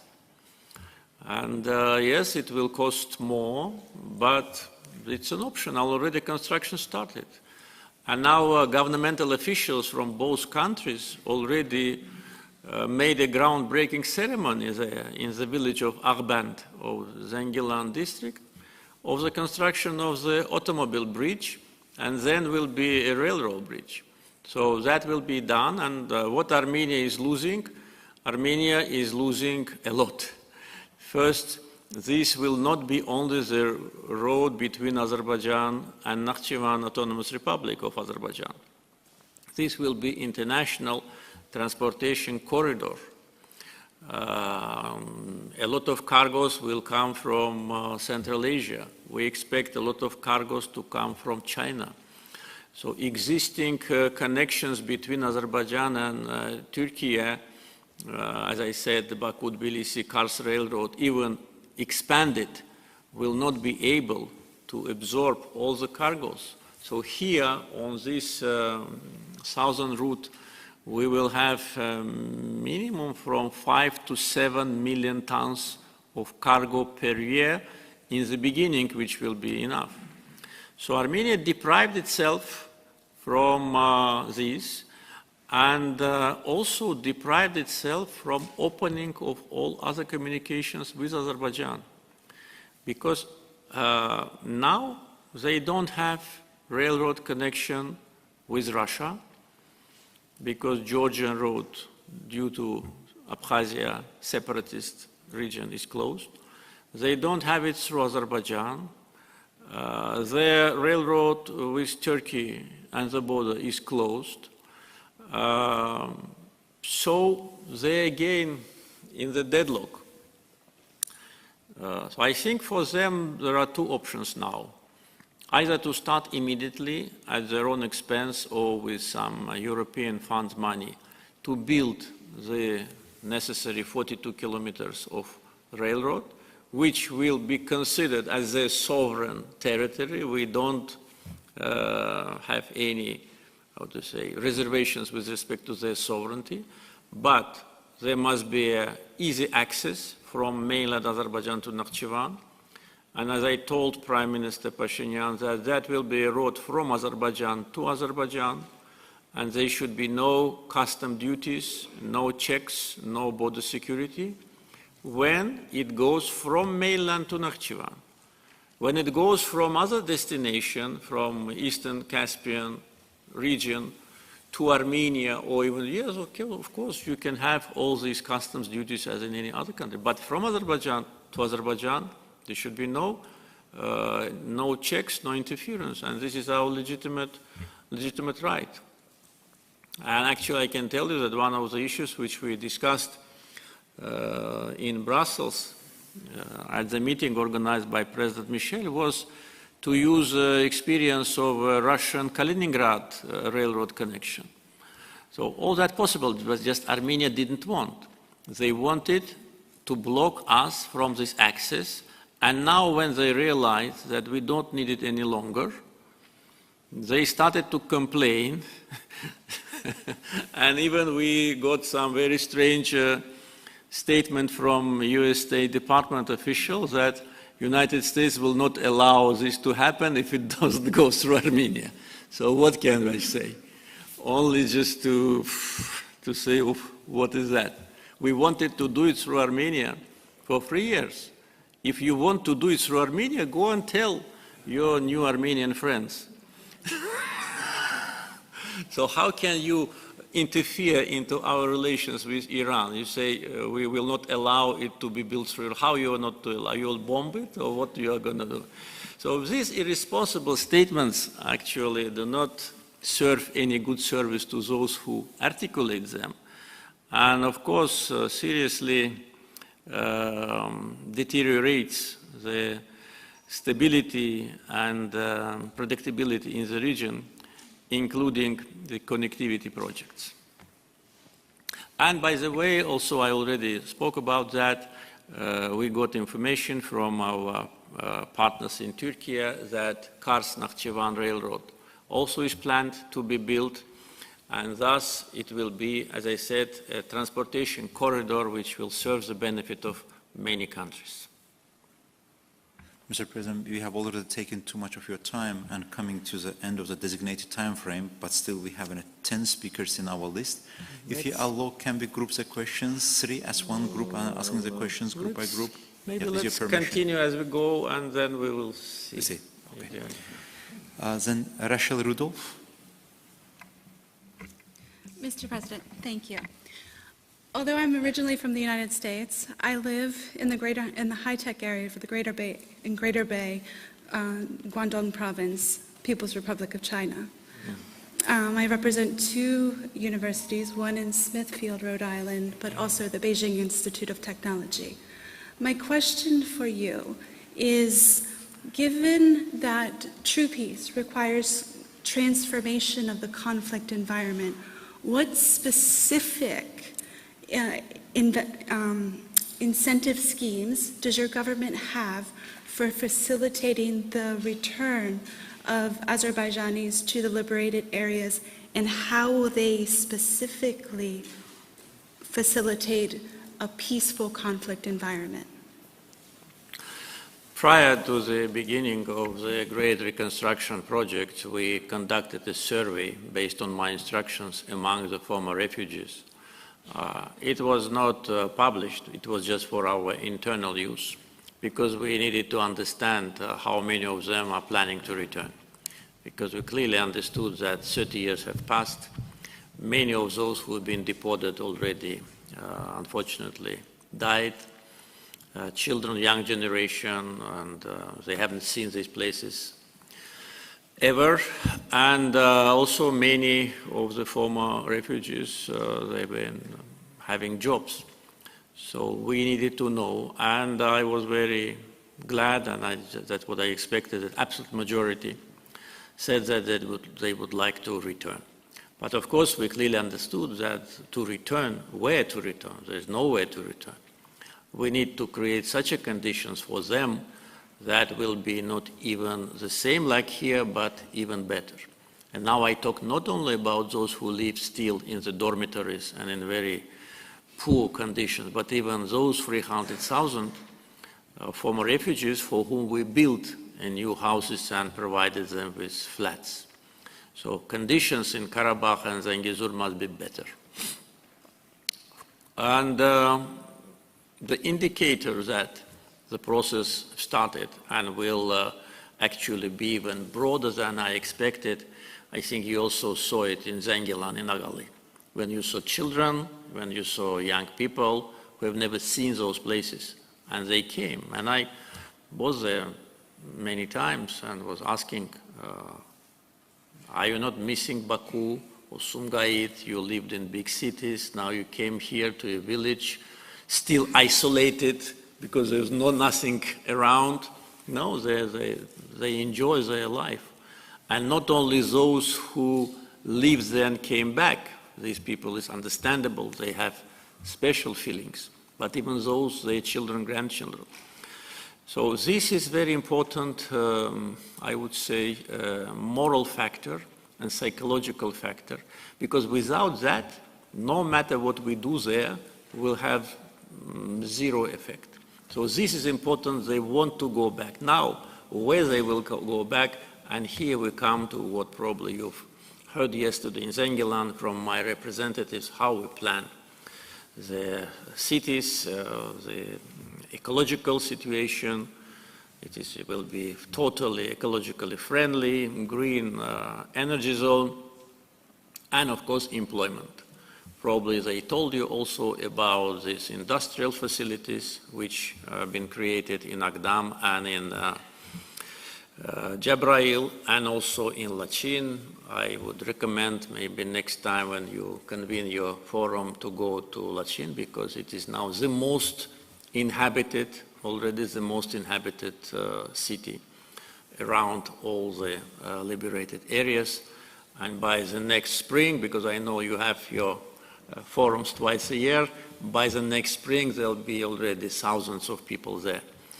So this is, how to say, the plan, and so far it is successful.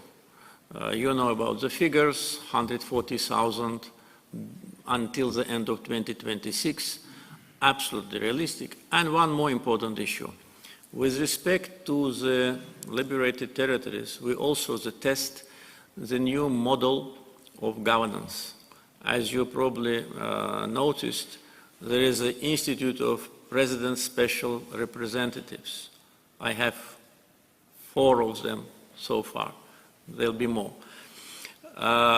And it is absolutely new form of management.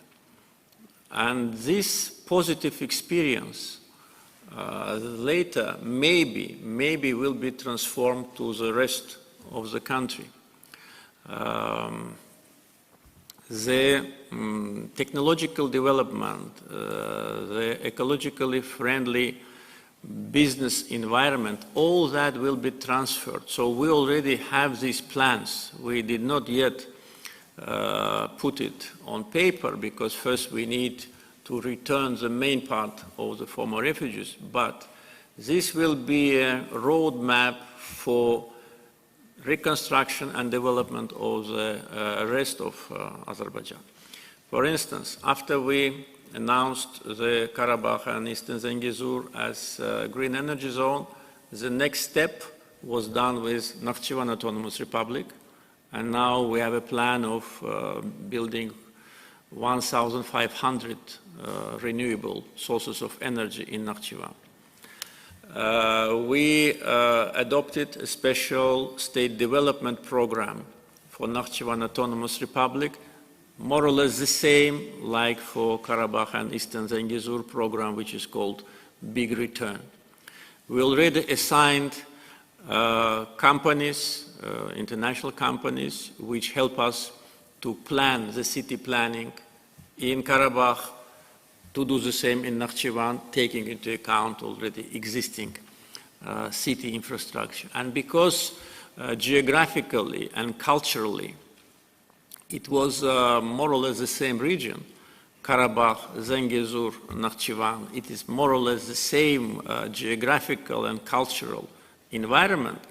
So this will cover a big part of Azerbaijani territory. In total will be 1/4 of Azerbaijan and the rest part of the country. So this reconstruction will be a trigger for economic development, for employment, for relocation of labor resources, which we have. It will be also important for cities like Baku and Sumgait, which become more and more inhabited. So it will have a multiplicative positive effect. But again, number one is the former refugees and their life, their decent and life in dignity and on their own land. Our next question, Jakub Koreba.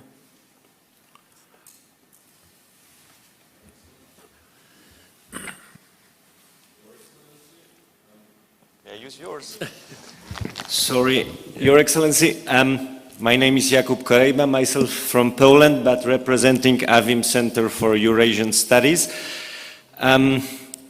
It's a pleasure and great honor to be here, especially that I remember the feeling I had after the meeting in May, after listening to what you said. I had this feeling, this impression that next meeting will happen in very optimistic circumstances, so that I would like to congratulate you and the people of Azerbaijan with victory. My question is about regional integration. Despite some idealistic optimism we see among Eastern partners, your neighbors and our neighbors, we all understand that European integration has its limits, political, technical, ideological, and that the European Union is probably not in its best shape to design and implement strategic long-term decisions toward Eastern partners. That's why I would like to say, if you see any sense and any chance for a regional integration, for creation of a kind of South Caucasian Benelux. And if yes, if you see and expect to see a reaction in Tbilisi and especially in Yerevan. Thank you very much. I think what you say is absolutely realistic, and thank you for your words with respect to our victory. And I remember our meeting in Shusha, so thank you for coming back. I think it's absolutely realistic, and actually that was also part of our discussions with my Georgian colleague Prime Minister Garibashvili.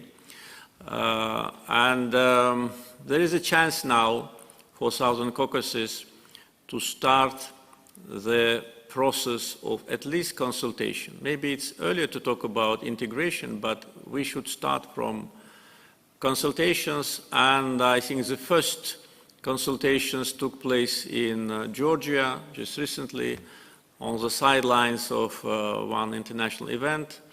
Prime ministers of 3 Southern Caucasian countries, Armenia, Azerbaijan, Georgia, met there. So that's a positive sign. I think there can be very practical impacts of this cooperation, because only if you look at the development of Georgia and Azerbaijan during the last 30 years of independence, we'll see how 2 countries are integrated, how 2 countries are implementing common projects of mutual benefit, and how these 2 countries became together much more important for Europe rather than if they were not together. Can Armenia join these already existing projects? Yes, when we sign peace agreement, definitely. What Armenia can contribute to this cooperation, this is so far an open question, because they not only need to have rights, but also responsibility. Today, Georgia and Azerbaijan already have big assets. Oil pipelines, gas pipelines, transportation, railroads, now will be energy cable, trade, also matters related to security. Recently in Baku, there was a meeting of defense ministers of Azerbaijan, Turkey, and Georgia. This is a traditional. We have trilateral cooperation not only on defense but also on economy, on other areas. Will Armenia demonstrate its willingness to be a good neighbor and to be supportive?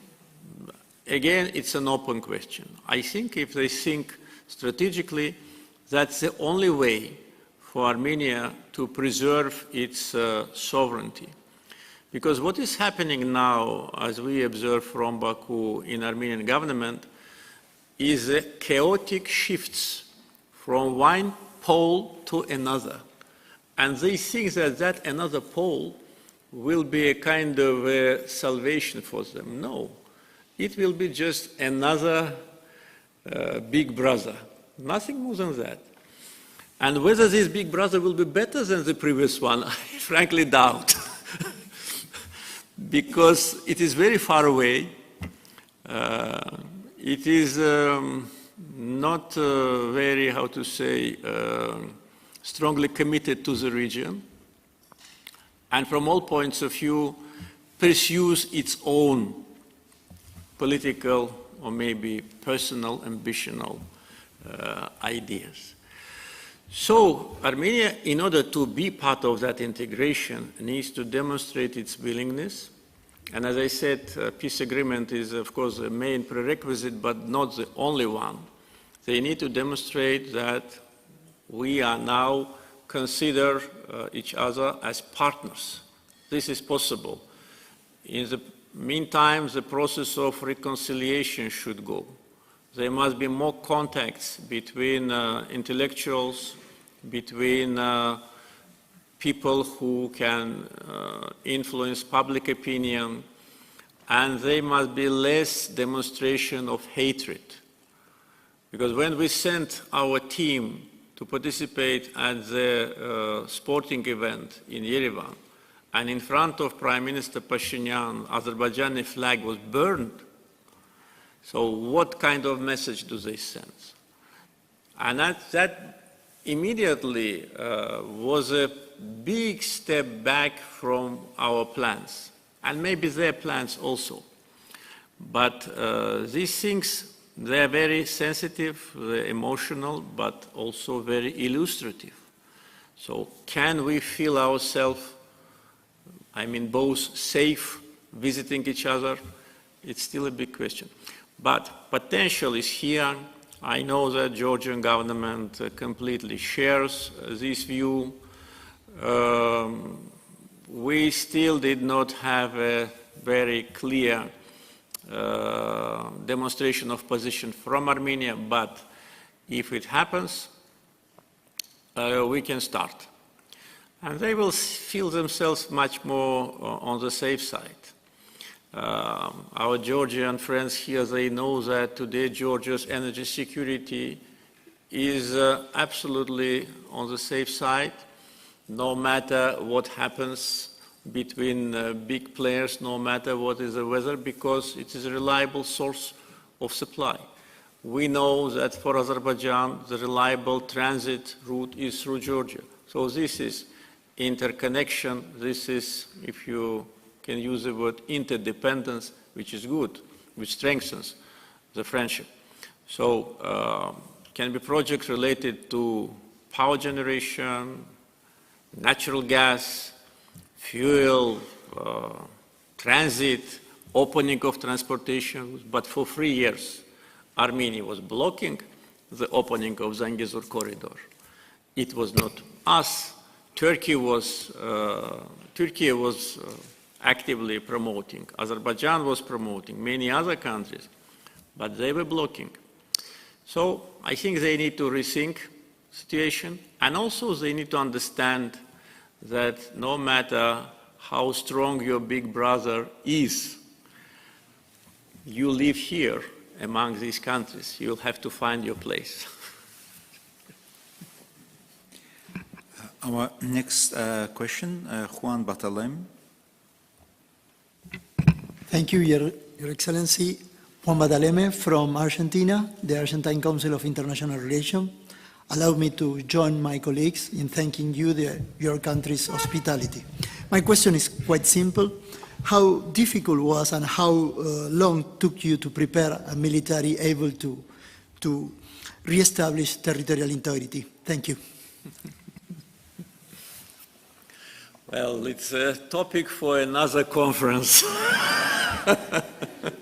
Question is short, but answer cannot be. It can be either very short or very long, I don't know. Now we already ran off our time. But yes, it was a long time of preparation. Economic first. We needed to have a self-sufficient economy and not to depend on any other country. Political independence, decisions should have been taken in Baku, not in other capitals, as sometimes happens in some countries. Consolidation of society, young generation be raised in a patriotic spirit. A lot in preparation was done in the families. I would say number one of the patriotic mood was created in the families, and not only in the families of former refugees, because in all the families, and also at schools. So these are the main factors. Weapons, technology, yes, very important in order to minimize the losses. They can help you to minimize the losses. And the fact that we, the country which, the side which was climbing the mountains, had 2 times at least less losses during Second Karabakh War than Armenia, who was trying to protect, sitting on the hills and with the 6 lines of defense, is because of the sophisticated weapons, but also the number one is the training of military servicemen and the spirit. So those who visited Shusha probably have seen what kind of cliffs we had to climb with just light weapons in order to liberate Shusha. So it took a lot of time, but without these factors, and of course consolidation of all the society around this national idea, the victory wouldn't have been possible. So I try to be as short as possible. Maybe next time we will dedicate the conference to that and we'll speak for hours. Thank you. Brice Lalonde.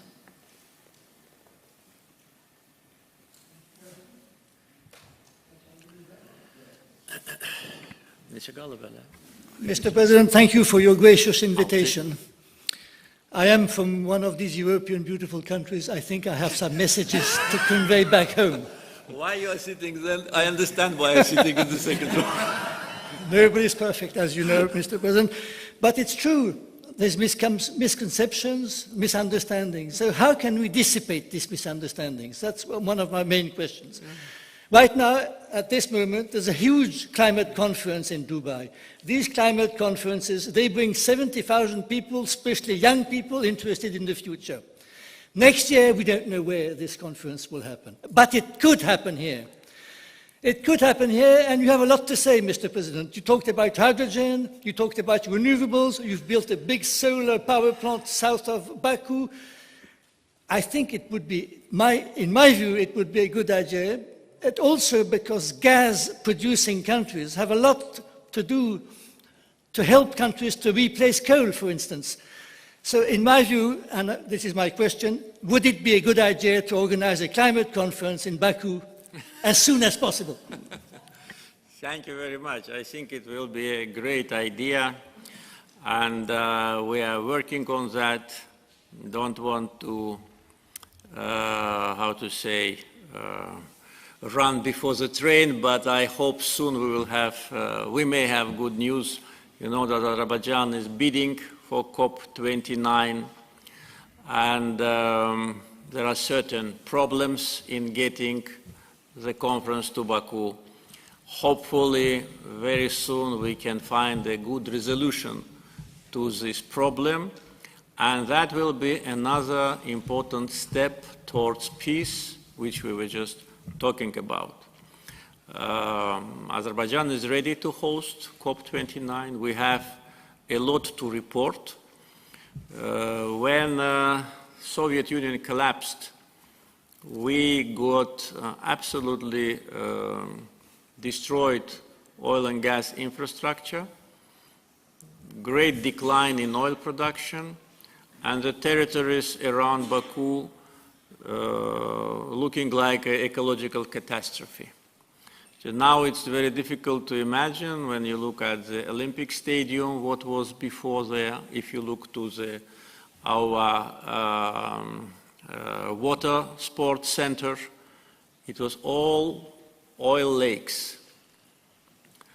And we had to spend a lot of money to clean. So we demonstrate that we not only produce, but we also clean the area. Still a lot is to be done, but this is, I think, good indicator of responsibility.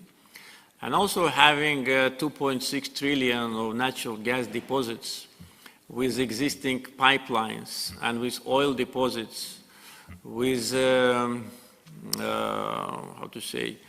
fully providing our energy security to invest to renewables is also sign of our responsibility, and also will have a very big practical impact. I already said, if we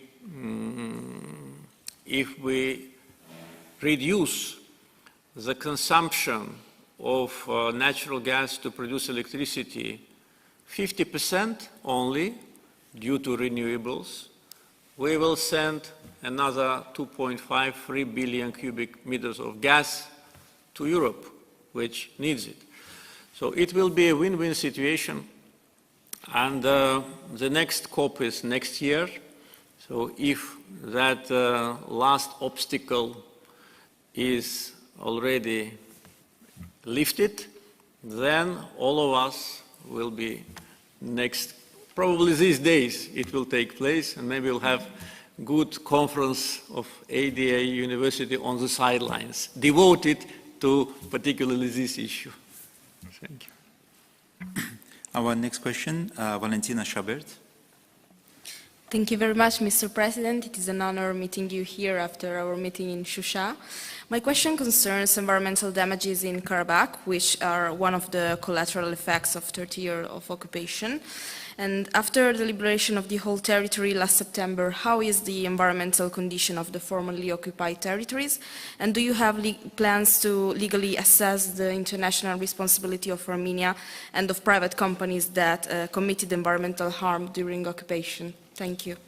With respect to the companies which had illegal activity on the occupied territories, the legal procedure have already started right after the end of the Second Karabakh War, particularly with respect to the companies which were involved in mining, in producing of gold and other precious metals.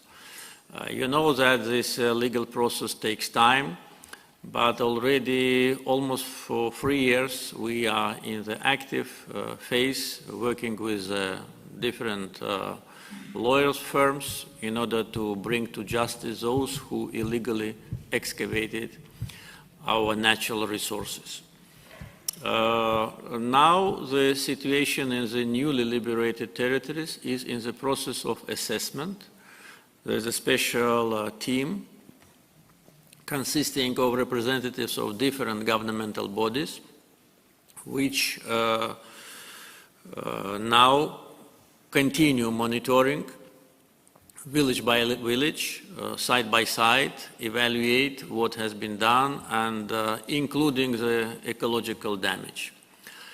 I do not expect much of ecological damage on this territory, which was liberated in September, because that territory was mainly inhabited by Armenian population.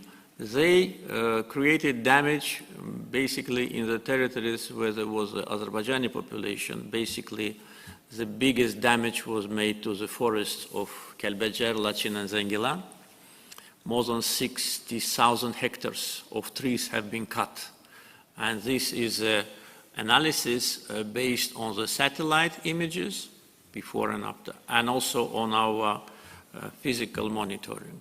Of course, big concern is with respect to the trans-boundary rivers pollution, particularly the river which goes through Zengilan, Okhchuchay, which sometimes the color of the river becomes yellow. And this is really an ecological disaster. So main concern now is still to assess properly the ecological damage on the territories which were liberated in 2020. Now on these newly liberated territories, mainly now concentration is on proper assessment of property and also illegal entrepreneurship.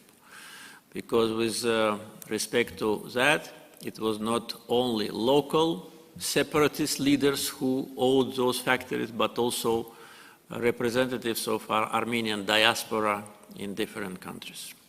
So they must be brought to justice, and I'm sure, though it is a long process, we understand, but we are going after them. Jean de Brabander. Your Excellency, first of all, I would like to join my preceding speakers in congratulating you about the evolution in Karabakh. As Mr. Lalonde comes from a beautiful country, comes from a beautiful capital in Europe, as advisor of the Brussels Diplomatic Academy. My question is more regarding a topic that has already been raised and already been answered partially, regarding the middle corridor. I started looking at the region after reading a book of Peter Frankopan, and I immediately acknowledged the importance of the region, and especially the Caspian Basin. But I never expected that, caused by the circumstances, the middle corridor would be of such a big importance. Now my question is more, let's say, narrowed down than to what has already been discussed. My question is, when it comes to maritime activities, are there already initiatives to enforce capacity and training personnel for the triangular connection between Akto, Baku, and Turkmenbashi. And next to that question, the country of Turkmenistan hasn't been raised yet. So how do you see a possible connection with Turkmenistan? Yes, Azerbaijan is now providing the transit service for countries of Central Asia, primarily Kazakhstan and Turkmenistan. Most of the transit from Eastern Caspian comes from these two countries, and also from other countries of Central Asia, and also partly from China. Oil from Turkmenistan already for many years is being transported by our tankers and is put into Baku-Tbilisi-Ceyhan oil pipeline. Oil from Kazakhstan this year started, though still in modest quantities. Agreement was signed for 1.5 million tons of oil. Also is being brought here and put into the Baku-Tbilisi-Ceyhan. So it's a very good project which actually allows also Baku-Tbilisi-Ceyhan to full in larger capacity than it used to be. And for our partners across the Caspian, it's an opportunity also to diversify their supply routes, which is absolutely understandable. We are now in the process of evaluation of the potential of expanding of our shipyard. This is very optimistic information. Now our shipyard can produce all types of vessels, but just for comparison, if we talk about tankers of 12,000 tons capacity, 6 tankers of this capacity can be produced per year now. So now upgradal of the shipyard will allow us to produce from 10 to 15 tankers. Not all of them will be tankers, there'll be dry cargo vessels, there'll be ferry boats, but just for better understanding. So this is reflection of the importance of the middle corridor, and this is the reflection of our perception of the potential cargo, because definitely the cargo through Trans-Caspian route will grow. For that purpose, we are now already in the phase of expansion of our trade seaport from existing capacity of 15 million tons to 25 million tons, which we did not plan actually because we didn't have even 15 million tons, but we will have, and including 1 million TEU. So this is for the coming maybe 2-3 years, our contribution to the middle corridor. In the meantime, we also initiated the multilateral meeting of corresponding officials from transportation units of Azerbaijan, Turkey, Kazakhstan, and Georgia. Created already a format of cooperation, as I said, working on tariffs and digitalization, and also on customs administration, because a lot of time is lost on the customs, because time is our main, how to say, one of the main attractions. So if we'll have a more unification or more coordination between the customs of all the countries, then it will be much faster. Plus, as I already said, physical expansion of railroad capacity. So all that is being done on Azerbaijani territory, and we actually completed that. In the meantime, we're working actively on the north-south transportation corridor, which also crosses Azerbaijan, and which on our territory is totally completed. Now only we need to upgrade the capacity of the north-south, the same as we did with railroad from Baku to Georgian border. We need to do the same from our border with Russia to our border with Iran. So upgradal, but physically railroad exists. And this also can be part of the middle corridor, because It's also a corridor like southwest from Persian Gulf to Azerbaijan and then to Georgia. It can be from the north, from Russia. By the way, it is already used by several Russian companies, the routes from Azerbaijan to Georgia and Europe. So a lot of potential. Positive, one of the positive factors is good level of relationship between all the countries involved, Central Asia, Azerbaijan, Georgia, Turkey. This is important factor. How to say, common benefit, shared benefit. But of course, just one more comment, that the recent geopolitical situation, the recent changes in transportation facilities, of course, contributed, if I may use this word, to the importance of the corridor through Caspian, largely.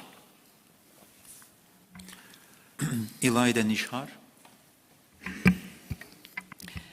Thank you very much. I'm from the Overseas Development Institute based in London. Firstly, just to echo some of the comments made by my other fellow participants, it was a great opportunity yesterday to be in Zangilan after the trip to Shusha and to have the opportunity to meet with your representatives there. I'd be interested to know, how does Azerbaijan's focus on technical innovations, especially in sectors like artificial intelligence and information technology, impact its regional influence and geopolitical positioning in relation to other tech-driven nations? And if you could elaborate just a little bit more, I know we've spoken about this already, but on Azerbaijan's role in promoting regional stability and cooperation in the South Caucasus region, particularly in the wake of the Ukraine war. Thank you. Well, on technological development, it's one of the important factors on our development agenda. Last October, we hosted the International Astronautical Congress, which is the biggest event in that area on global scale. By the way, we hosted it for the second time. First time it was during the times of the Soviet Union. It was hosted in Baku in 1973, and now 50 years after, again in Baku. And one of the topics which was discussed, and by the way, at the inaugural opening session of the Congress, the famous researcher of artificial intelligence, Mr. very famous writer Harari, he spoke there about that, about danger, about potential, and it was a very interesting presentation. So we are working on that. We restructured our Ministry of Communications into a Ministry of Digital Transformation and Transportation. We already have certain experience in development of space industry with free satellites and more other projects to come. One of the factors which also demonstrates our readiness to technological transformation is that Davos World Economic Forum have selected Azerbaijan as a regional location for its Center for Fourth Industrial Revolution, which was inaugurated a couple of years ago. So we are really proud that this center covers Caucasus and Central Asia. And we're actively working on the issue related to manage the challenges which will be accompanied by the rapid interference of fourth industrial revolution into our life, particularly with respect to employment. Azerbaijan is a country with a positive demographic situation, which I think is a positive factor, but at the same time, always it forces us to work on the issues related to employment. During the times of independence, our population grew from 7 to 10 million, even more. So employment for us is a very important factor of economic development and social development. Therefore, industrial revolution, when it will eliminate many jobs which our people are used to, will create a serious problems for that. Therefore, our people, our young generation must now be ready to take new jobs which do not exist. And for that purpose, of course, a lot must be done by the Ministry of Education and Science. By the way, this ministry also was relatively recently transformed. Now it's Education and Science, and also vocational training, which we pay big importance to that. So all that technological development, education, and of course international contacts and cooperation with the leading IT companies, which we have, I would say, excellent cooperation with absolutely all of the leading companies. So this is a future for Azerbaijan to position itself as a center for technological development. When oil and gas projects are basically done, when we are now starting already the huge projects of green hydrogen and green energy, including transmission and export to Europe, and with a potential connection to Central Asia, because in Central Asian countries also there are many investment projects to produce green energy. We think about building a subsea cable under the Caspian, electric cable, along with a fiber optic cable under Caspian and then further down to Europe. So all that, and geography of Azerbaijan, you know, it is a big asset. But when this geography doesn't have infrastructure, it's just a place on the map. So we need to fill it, and we need to be ahead of the processes which are generated by those who invent. So now maybe it will be not realistic to think about Azerbaijan as a producer of some very modern technological innovations, but time will come and we will do it. But we must be ready to apply those innovations in our country. But for that, basically what we need is a trained personnel and education starting from the kindergarten, school and university. And there was another, sorry, there was another question which you asked, I forgot. It was just on ways to promote, how Azerbaijan is promoting regional cooperation and stability in the wake of the Ukraine war. But in that respect, situation in Azerbaijan is stable. Our internal situation is not dependent on external factors. Though, of course, situation beyond our borders is a matter of serious concern, always. We have to take that into account. But from point of view of internal risks, we don't have any serious challenges internally. And proper protection of our borders, which we are now implementing the different projects, will allow us to minimize any potential risk. Thank you. Akram Umarov. Your Excellency, my name is Akram Umarov. I'm a Deputy Director at the Institute for Advanced International Studies in Tashkent, Uzbekistan. Many thanks for this great honor to ask you a question. And I was truly impressed with, as many other colleagues, with large-scale reconstruction which is happening in liberated territories. Last year I was honored to visit Ağdam, yesterday Zangilan, and it was impressive changes which is happening in such a short time frame. My question is regarding the relationship between Azerbaijan and Central Asia, which has very deep roots. Before it was mainly based on this people-to-people contacts, and I should mention here maybe shortly that famous Azerbaijani geographer, academician Hasan Aliyev was a good friend of my grandfather, Uzbek geographer, and visited our house several times in Samarkand. But now these people-to-people connections are going beyond and enhancing in a very deep political, economic cooperation. And it was a great achievement, I think, that you visited the meeting of Central Asian consultative meeting of Central Asian leaders back in September this year. And in this regard, where do you see the further practical priorities of Azerbaijan? And also it's important to think about some existing challenges on enhancement, on further enhancement of relations between Azerbaijan and Central Asia. Thank you.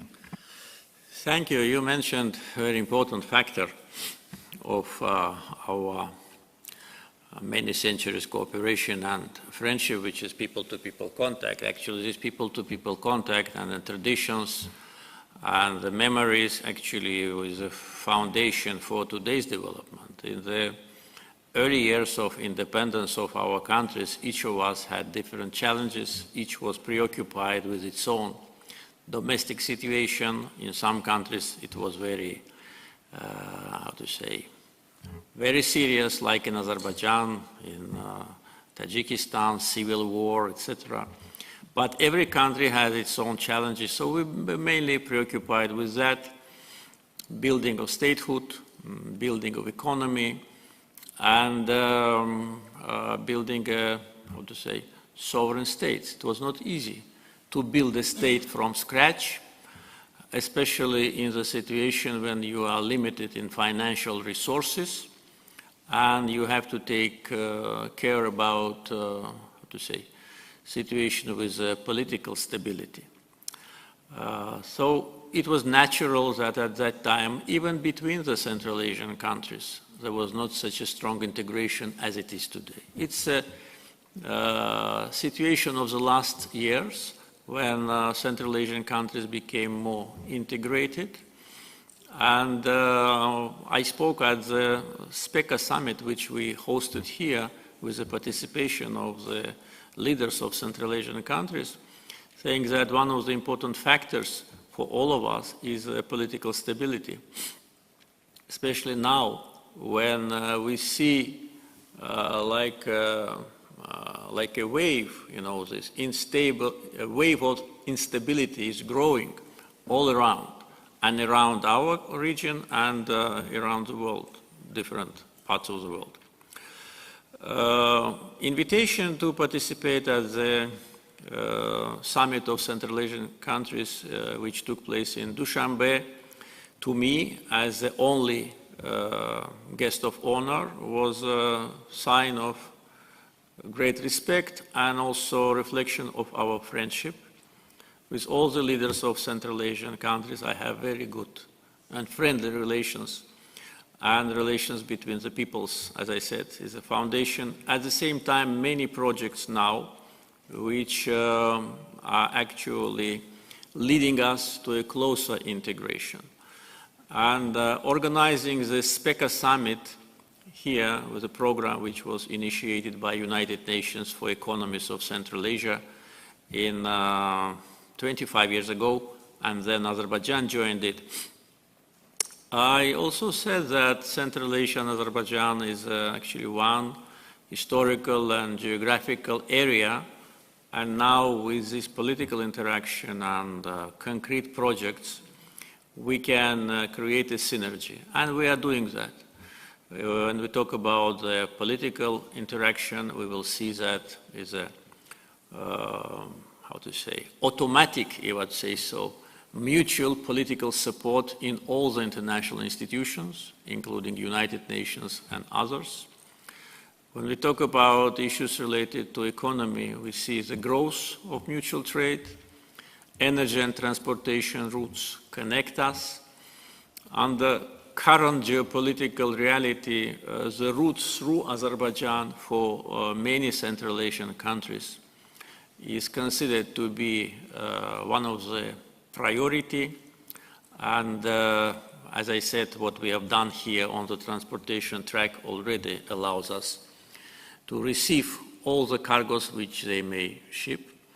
And also in opposite direction, also, you know better than there is a big interest from European institutions and visits from European leaders and also leaders of European institutions to Central Asia with respect to more interaction, and we always support that. And from Europe to Central Asia, again, it goes through Azerbaijan. So as I always say, we have one barrier in front of us, the Caspian Sea, but with modern technology and fleet which we have and we built, that will not be a barrier. So I look with great optimism. We have many investment projects. I just don't want to take much of the time of the audience to name all, but really these investment projects, they are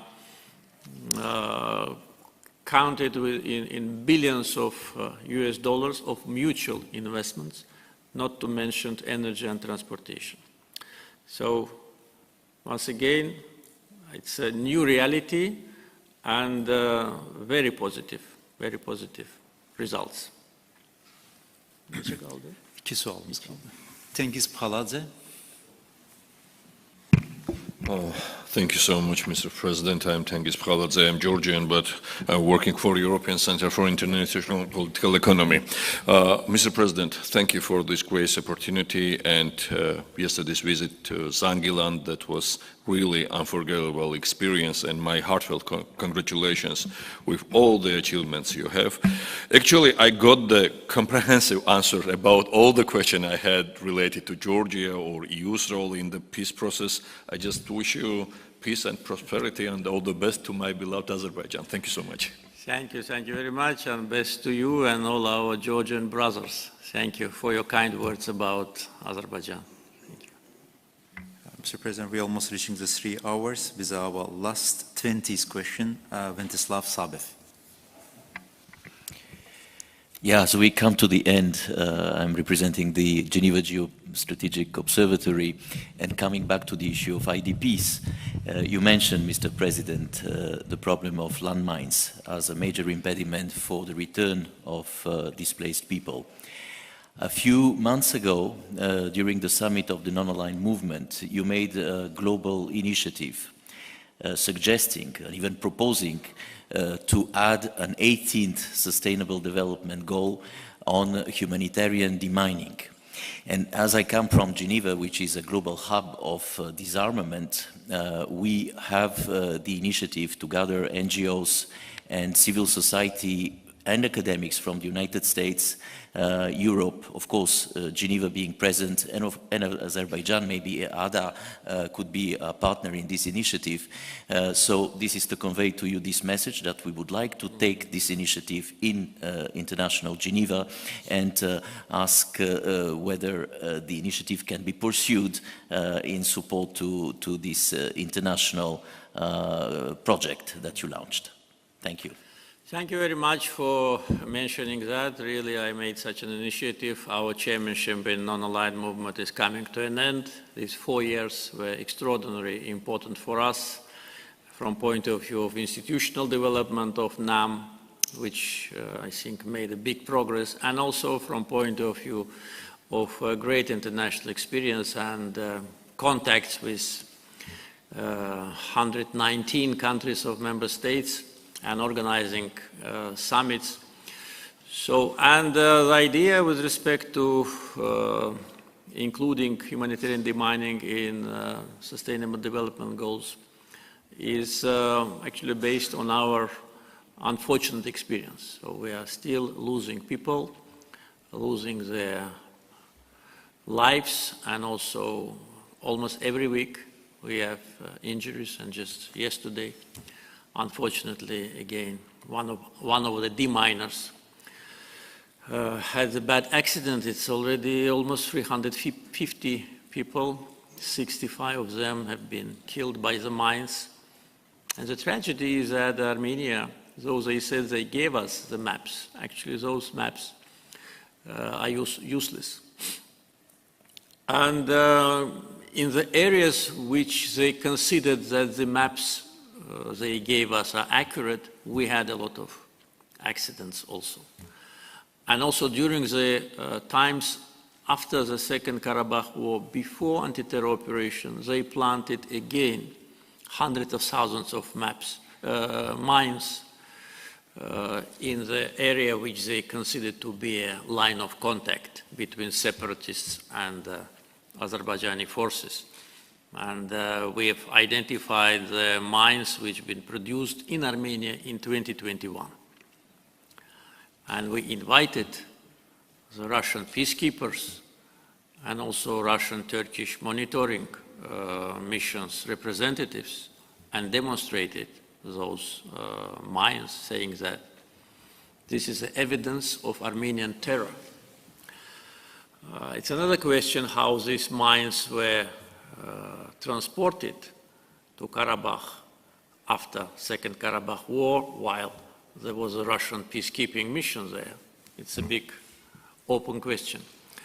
But now, along with the mines which they planted during the occupation, which according to our estimation is close to 1 million, they gave us maps of 400,000 mines, but as I said, 25% accuracy only.